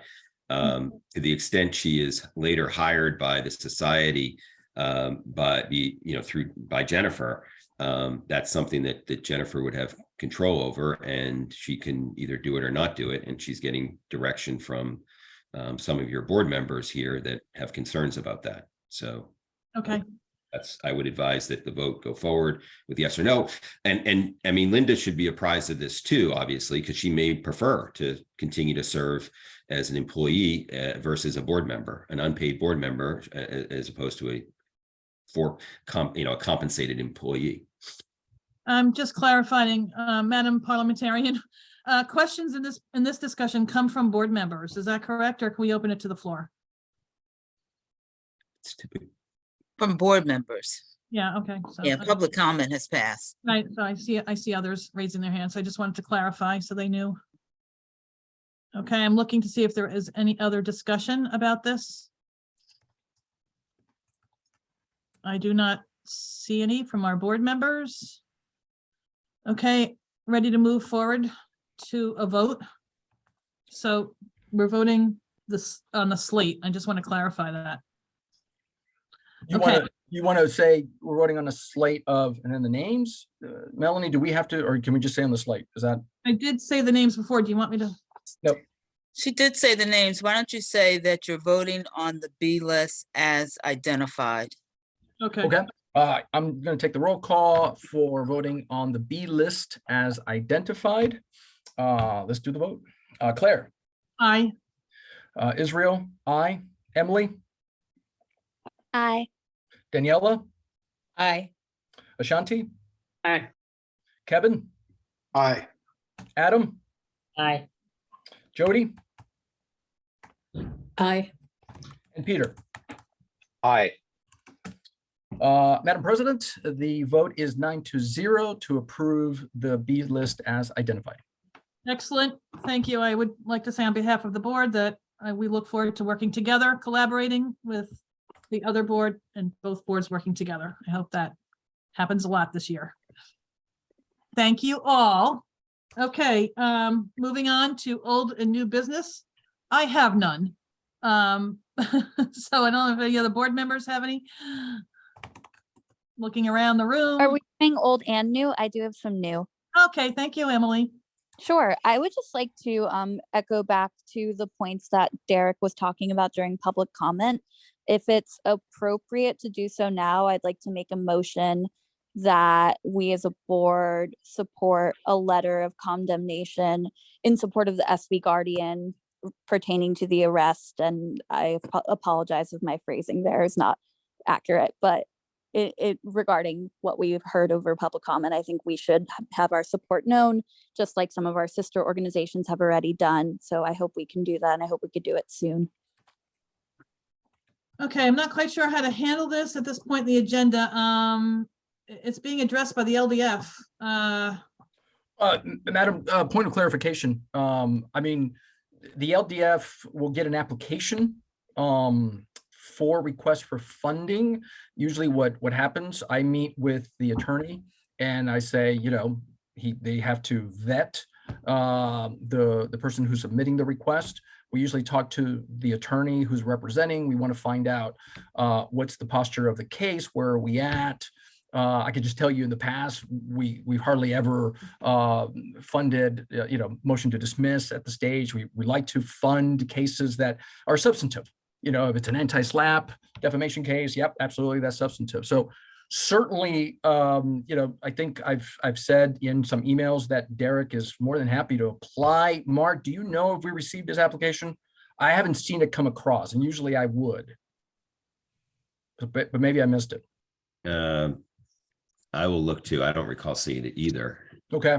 I believe, and I'll speak for Derek, I believe that I did see it, that he copied me on it. I'll look for that email, but it should go to you and it should go to Mark.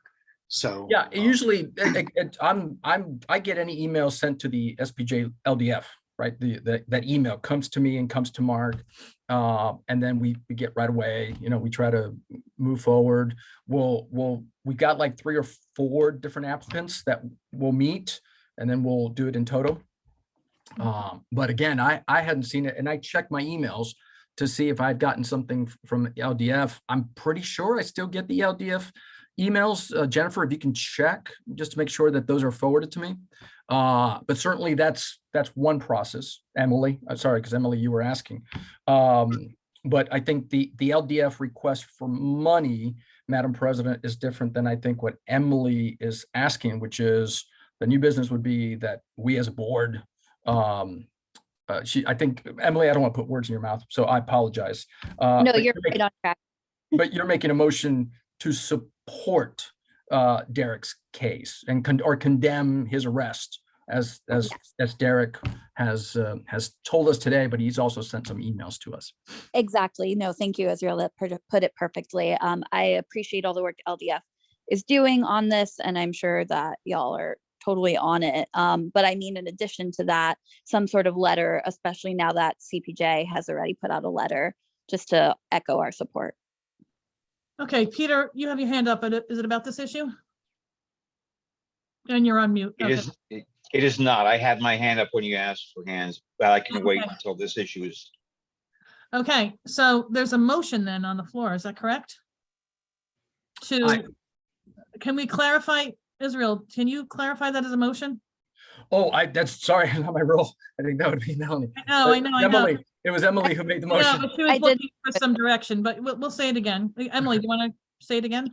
Yes, I make a motion to extend and publicize our support to Derek and the SV Guardian regarding this arrest, echoing the same kind of support that CPJ has already made public. As a letter from the board? The Yes. SPJ board. Okay. Yeah, thank you. Melanie, is that acceptable? Yes, it is. Okay, great. All right, so is there a second? I second. Was that Discussion? you, Daniela? Yes, it was me. Seconded? Okay, second. Gotcha. Discussion? I have a question. Would we submit this letter of support prior to what LDF, what conclusions they come to? Yeah, because it's completely two different things, right? Right.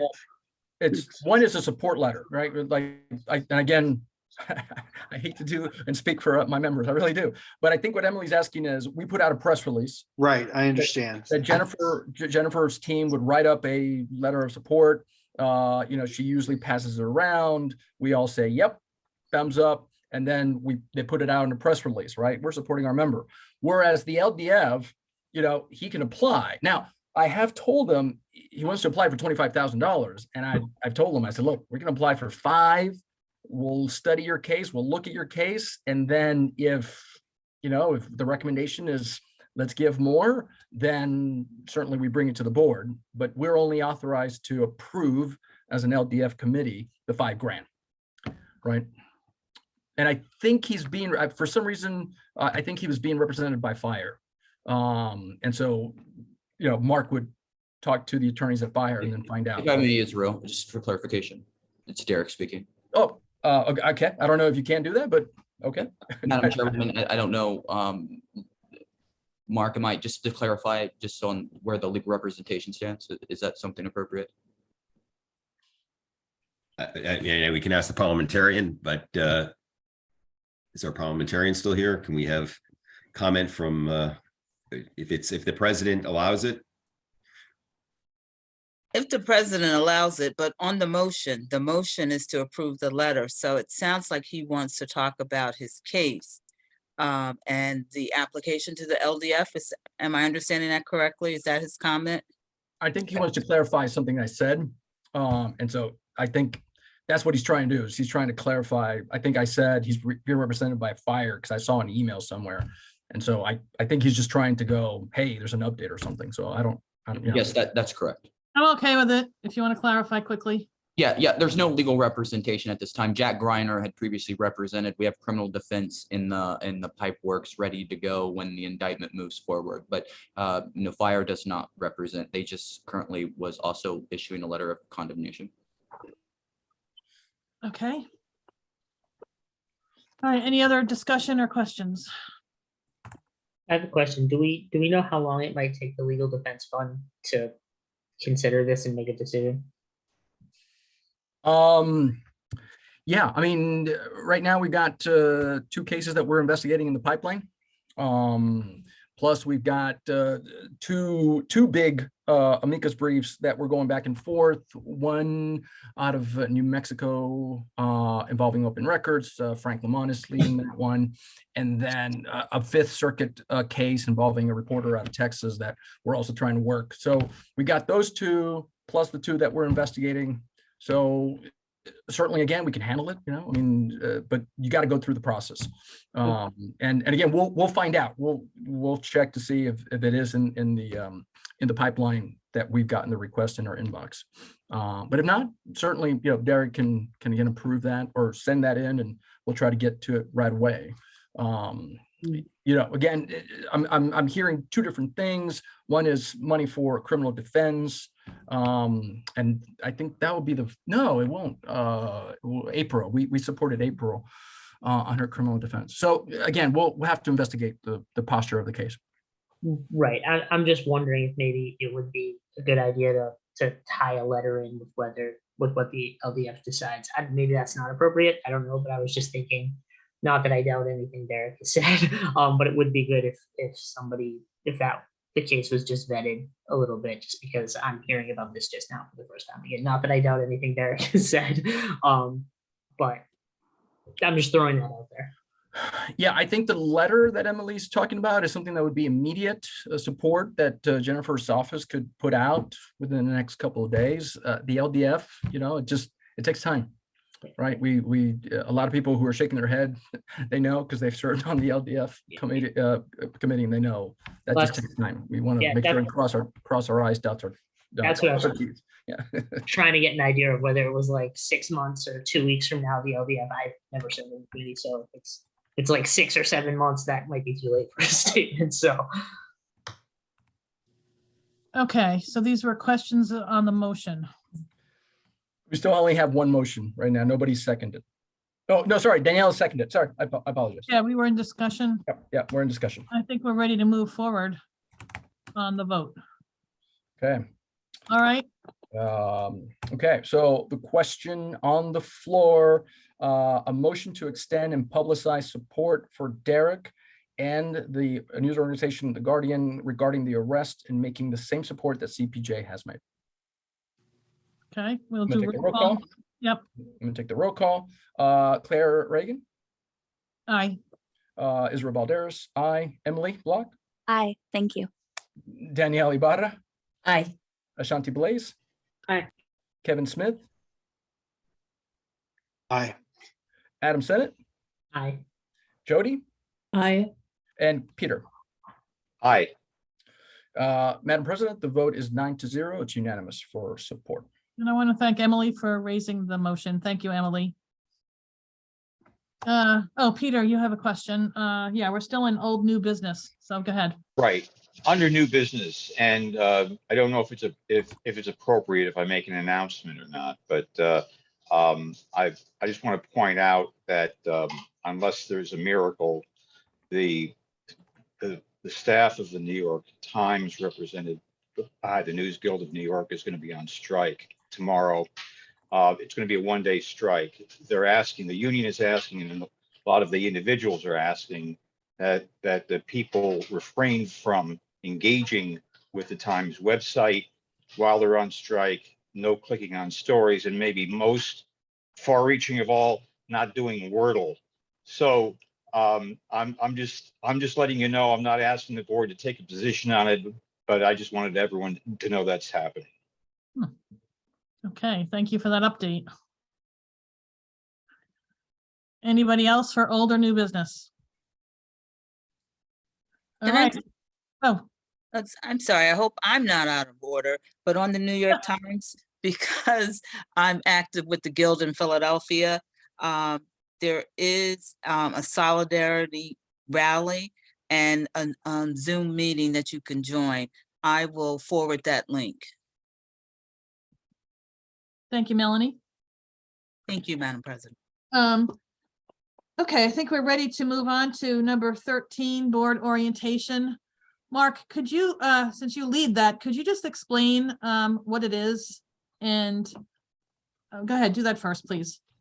Oh, sure. I mean, at least from my portion of it is really just to go over some of the legal principles relating to fiduciary duties of the board members and review some of the legal concepts.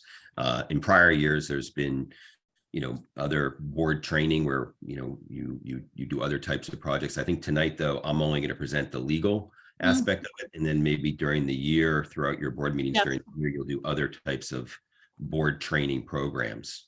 Correct. There's a leadership training and there's also some training for RCs, regional coordinators. But tonight, in the interest of time, because we're on a weeknight, we're just going to keep it to the legal issues from you. And I'm sorry. No, traditionally, we've gone into executive session for it, but my suggestion tonight is that we open it to everybody who is here because I think it's applicable to everyone. I wanted to see, I'm not really sure what the procedure is, but to just check in with the board, with my board, to see if they're in agreement with that. I don't know. I support it. I like it. Okay. I don't, do we need to take a vote on that? I'm not even sure. No, I don't think so. I think if someone moves to go into executive session, then we would have to take a vote, but no one has so moved. So I don't believe we need a vote. So I'm just suggesting it to keep it open for all the members who are here can benefit from it as well. So. Right. It seems like it's okay to do. Okay. All right. So Mark, you have the floor. Sure. I was going to share my screen. Am I permitted to do that?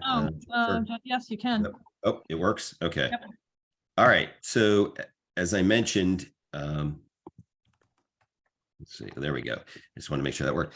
As I mentioned, I'm going to be talking really just about some legal principles tonight. and probably take about 10 or 15 minutes tops. So I know it's late, and I appreciate everyone for your participation tonight. It's been, I think, a productive meeting. But one of the things that we do at the beginning of the year for the new boards is to go over and review the principles that govern fiduciary duties that board members have for all corporations, including nonprofit corporations like this one. And certainly for our new board members who just joined tonight, a special, welcome to you. And I encourage folks, to ask questions as we go along, if necessary, or we can do some questions at the end. To the extent there are matters that are related to some of the issues that are identified in the board policy manual that typically have need executive session discussion, that we refrain from that unless we do go into executive session. But I don't think we need to, because as Claire mentioned, and she wanted me to do this in the public session, is because these are just general principles that apply to everyone, regardless of what board you're on. And frankly, the law across the states too, even though state law does govern in these matters, typically the state laws are pretty similar as to what the board member responsibilities are. So going to hit three things tonight, give you a little bit of background about the organization and its legal structure.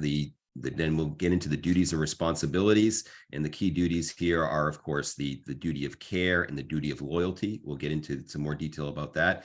And then finally, I thought we would just wrap up with talking about how the board members can minimize their personal risk. So first off, SPJ, as you probably know, is a tax-exempt professional association under 501c6 of the Internal Revenue Code.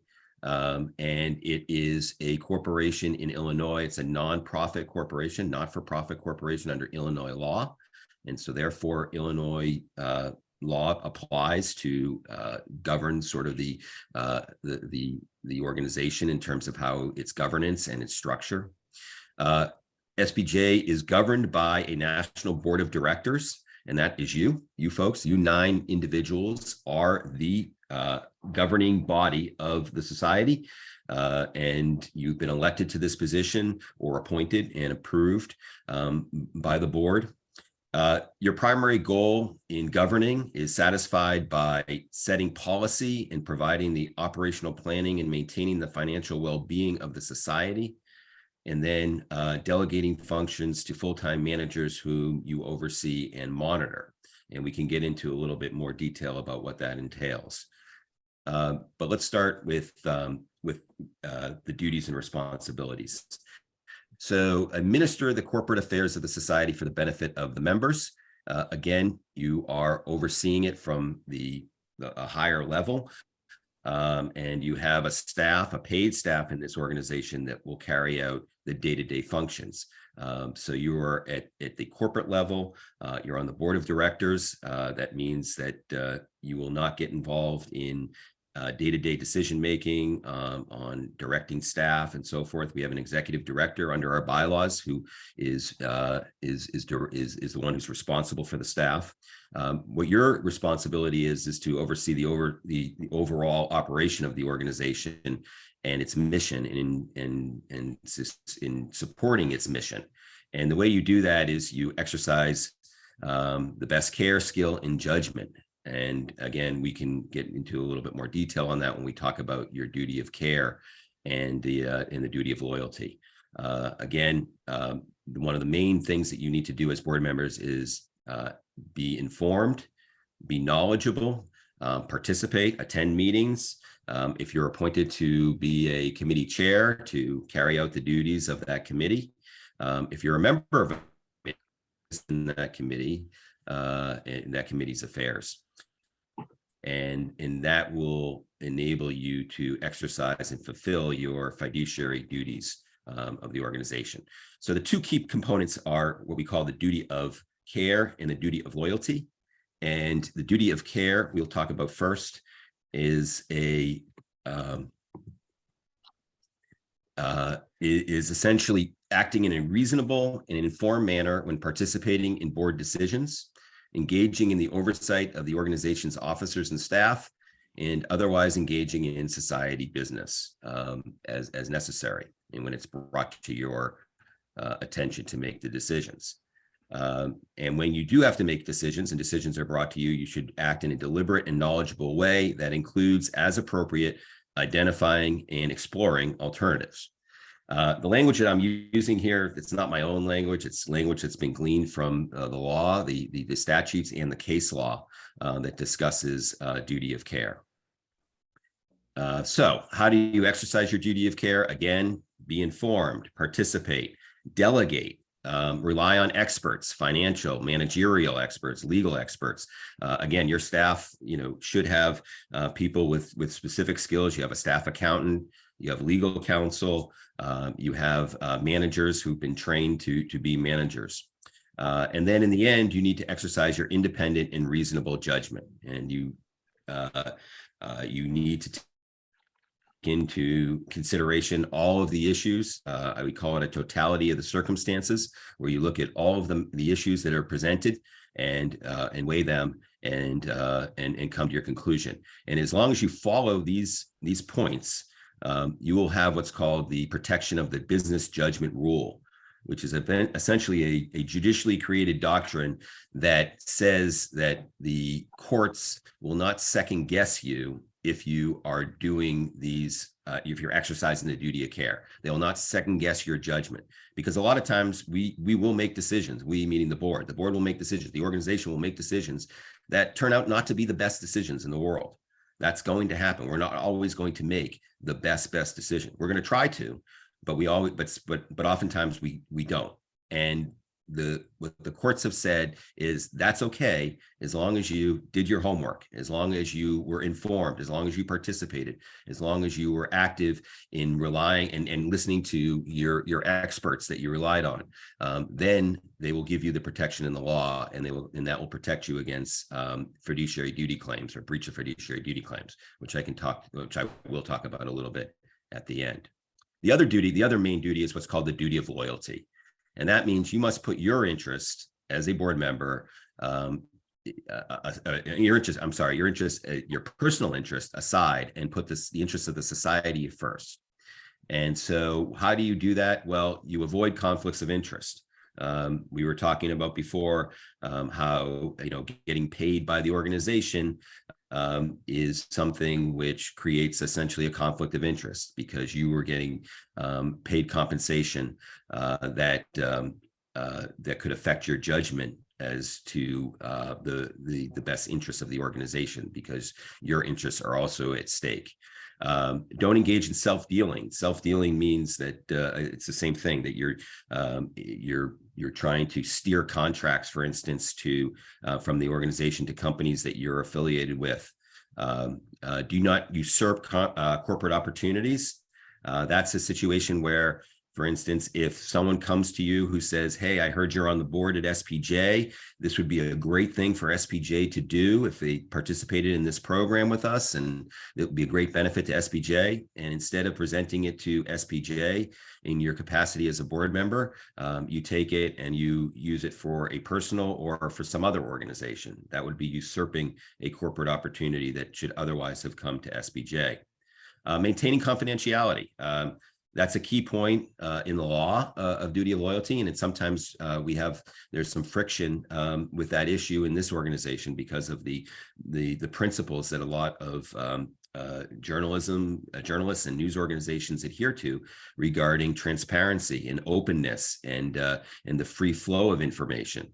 But we have to balance that in the corporate context, where you are, as fiduciaries, required to protect the best interest of the corporation. And in this case, in some cases, that may mean maintaining confidentiality. And that's particularly the case when we're dealing with personal information,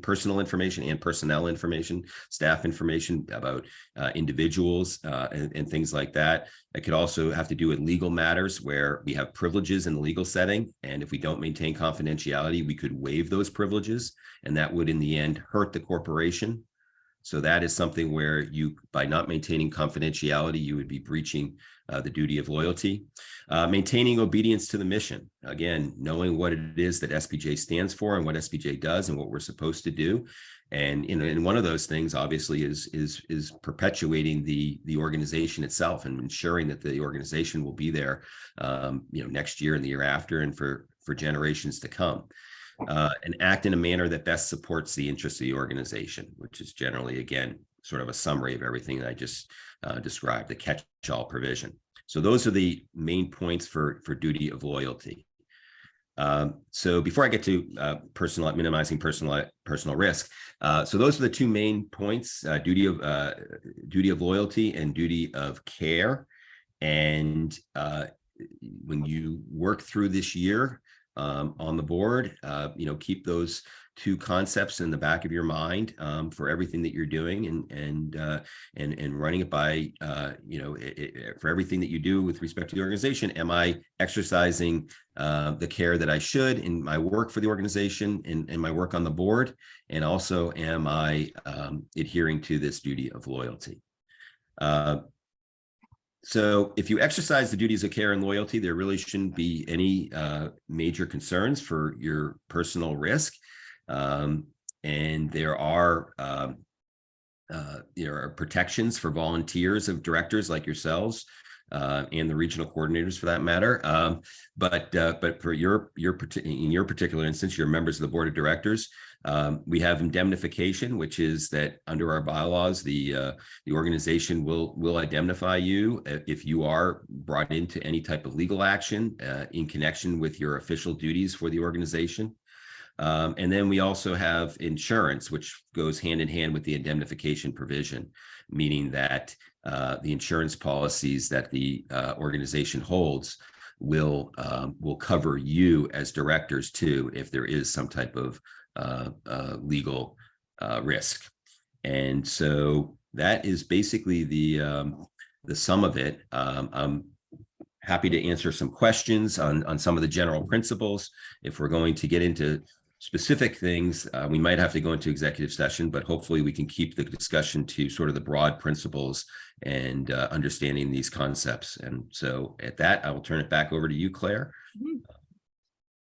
Thank you, Mark, for making that an efficient presentation. Yeah. And yes, it does apply to all of us dedicated to SPJ. Let's open up. Anybody have questions for Mark? Madam President, I have a question. Yeah, maybe Mark, could you unshare? Yep, I'm about to do that. Thank apologize. You. Yes, Israel. Yeah, Mark, I wonder if you can, you can explain this. I know a lot of people know this, but it's been raised a lot.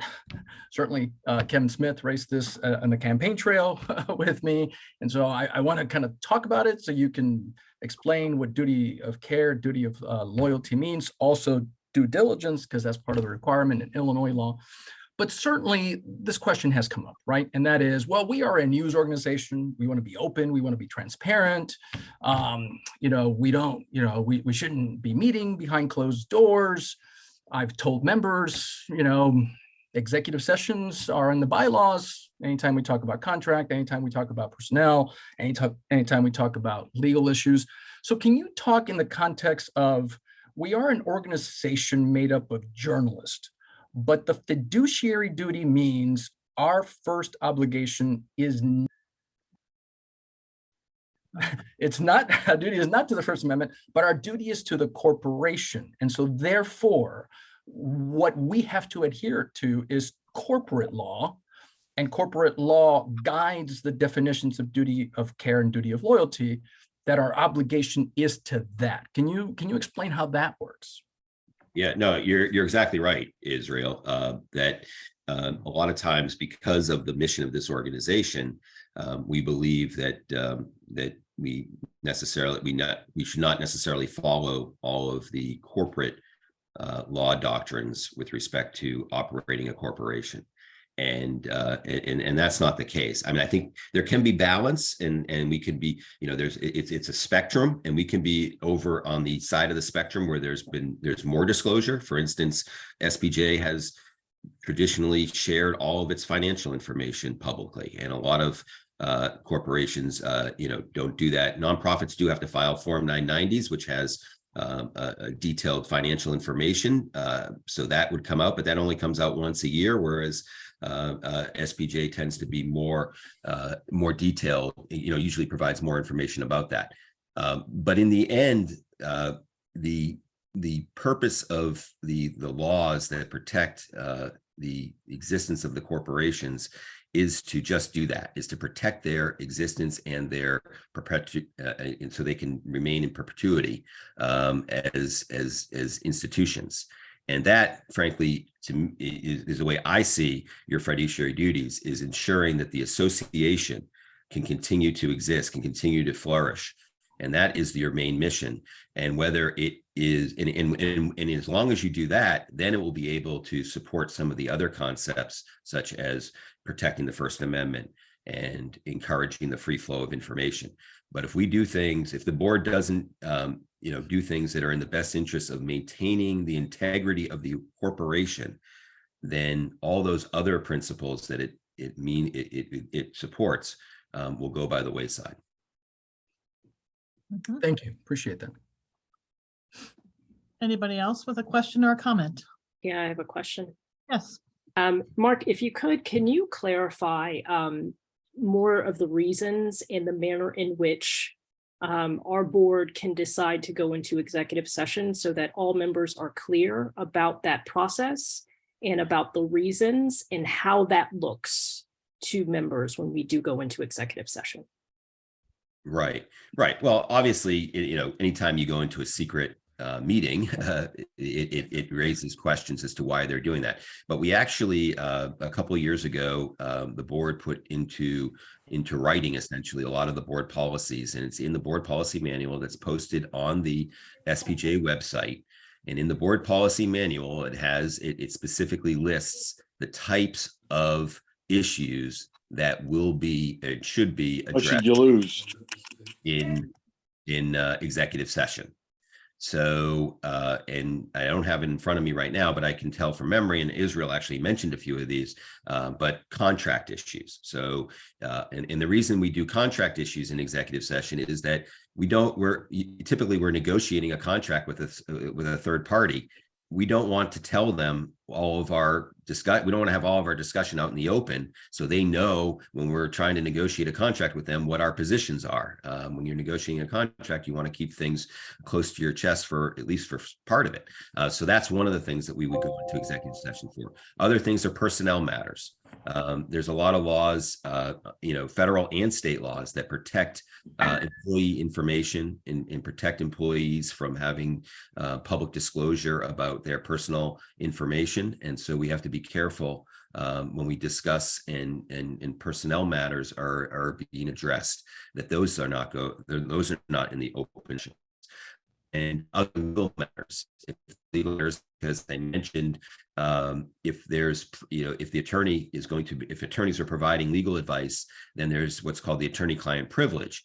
And the attorney-client privilege, though, only applies if those communications are kept private and confidential and are only between the client and the attorney. If you have other people who are not considered to be the client, and in this case, the public would not be considered a client, and even members of SPJ would not be considered a client. It would only be the governing, the people who are responsible for the governance who would be considered the client.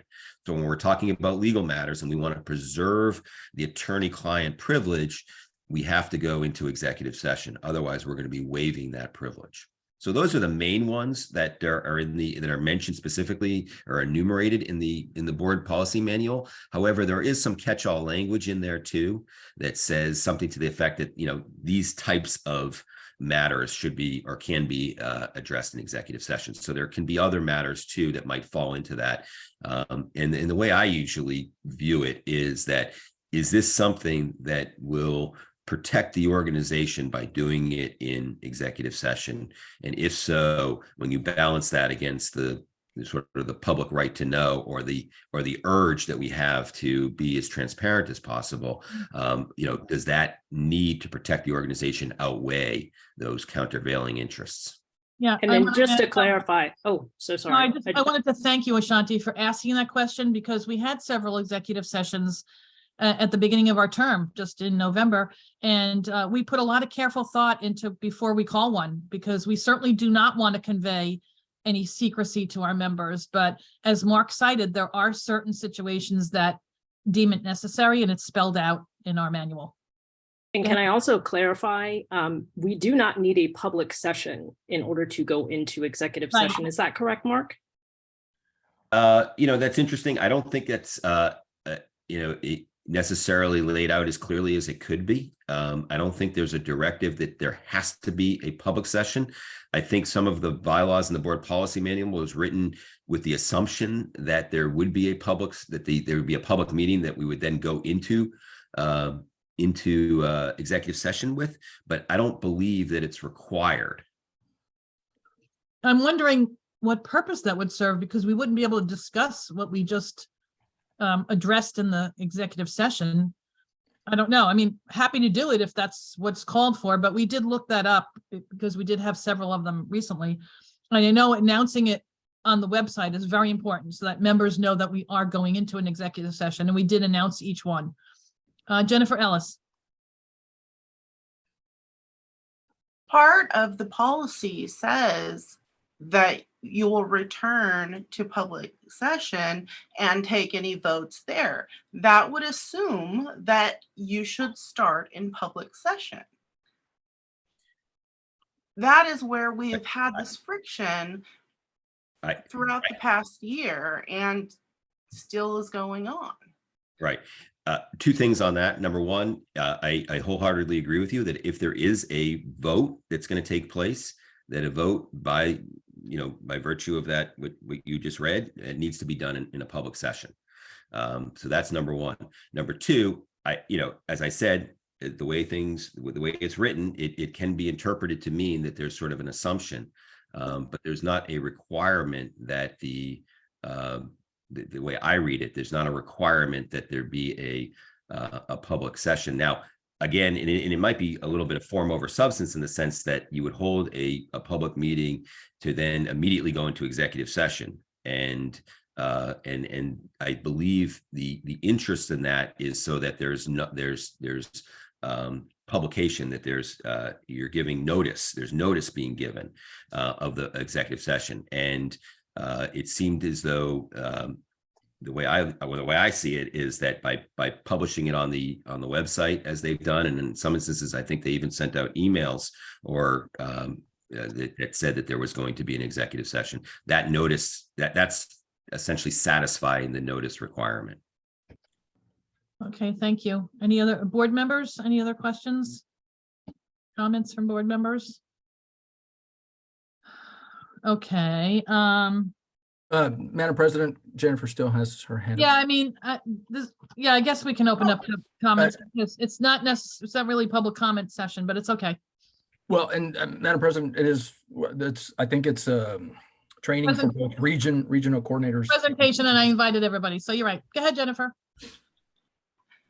I'm just saying that as an organization that is supposed to be espousing transparency as much as possible, I don't understand what it hurts to just call a meeting and say, we're going to executive session for this generic reason and then go in. It shows the members, myself included, that you are trying to be as transparent as possible. I do not understand the pushback against just trying to do that.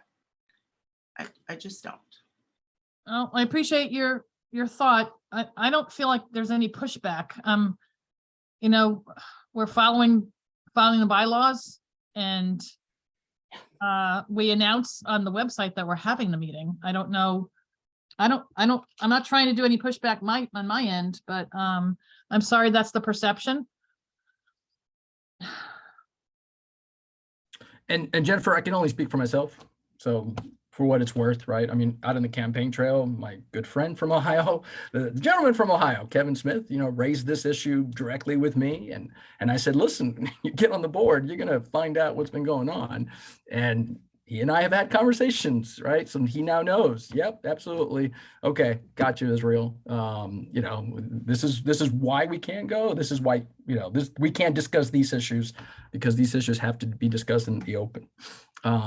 But certainly everything we've done, you know, we've gotten the Mr. Attorney, you know, can we do this? You know, the board doesn't act unilaterally, because if we acted unilaterally without legal advice, then we would be breaching our fiduciary duty. And that's where we get in trouble. So I can only speak for myself, Jennifer. I would also add that there's a natural inclination on this board, because we are journalists. I mean, we've given Mark a hard time in these executive sessions because we have wanted. Kevin, you're muted. You muted, brother. I'm not getting pop-ups. We have given Mark a hard time about this, and he has educated us. And it's been a tough education process. I mean, I fully understand it. I get it. It goes against our inclinations, but we have pushed back. We've asked a lot of questions, and we've been educated on the process. And to that point, we have taken his advice and we've held the line. And that's why there's a lot of cryptic talk this evening, because we have a duty and responsibility not to talk about certain things. And you know, that's just the nature of the situation. And I know it's exasperating, but Mark's right, Israel's right. We have a responsibility to the organization, the protection of the organization, by sometimes sitting on information that we find it to be difficult to do. And some of that information involves people and names, and you know that Mark advises us of the legality of that. So we have to be cautious. And I hope that I want to encourage that you trust your board. We are always taking into consideration the members. We really do. We take I'm speaking for myself, but I'm getting to know the rest of the board very closely. And I know that we take our responsibility very seriously.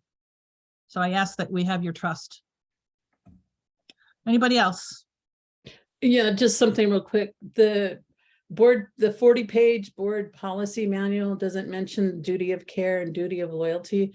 Mark, you shared that document. Can you pop that PDF into the chat? Yeah, or I can email it to you. Okay. And I would highly encourage members at least be informed. What does duty of loyalty and care mean in Illinois? As a reminder, the corporation is incorporated in Illinois. It's doing business in Indiana. And when we do our research, and Mark, you can talk more like this, we always look at the case law that's coming out of there, because that's going to be what's going to hold us accountable as board members. Right. As board members, yes. But the organization too could, is susceptible to, or not susceptible to, but, needs to adhere to Indiana law. So in terms of the governance issues and fiduciary duties and things like that, that's out of Illinois law, because that's where the organization was incorporated. Okay, important discussion. Appreciate bringing up the topics. Anything else? Okay, I think we're getting near the end of our meeting and ready to adjourn. Be there no other new business, old business, I will move to adjourn this meeting. Second. Okay.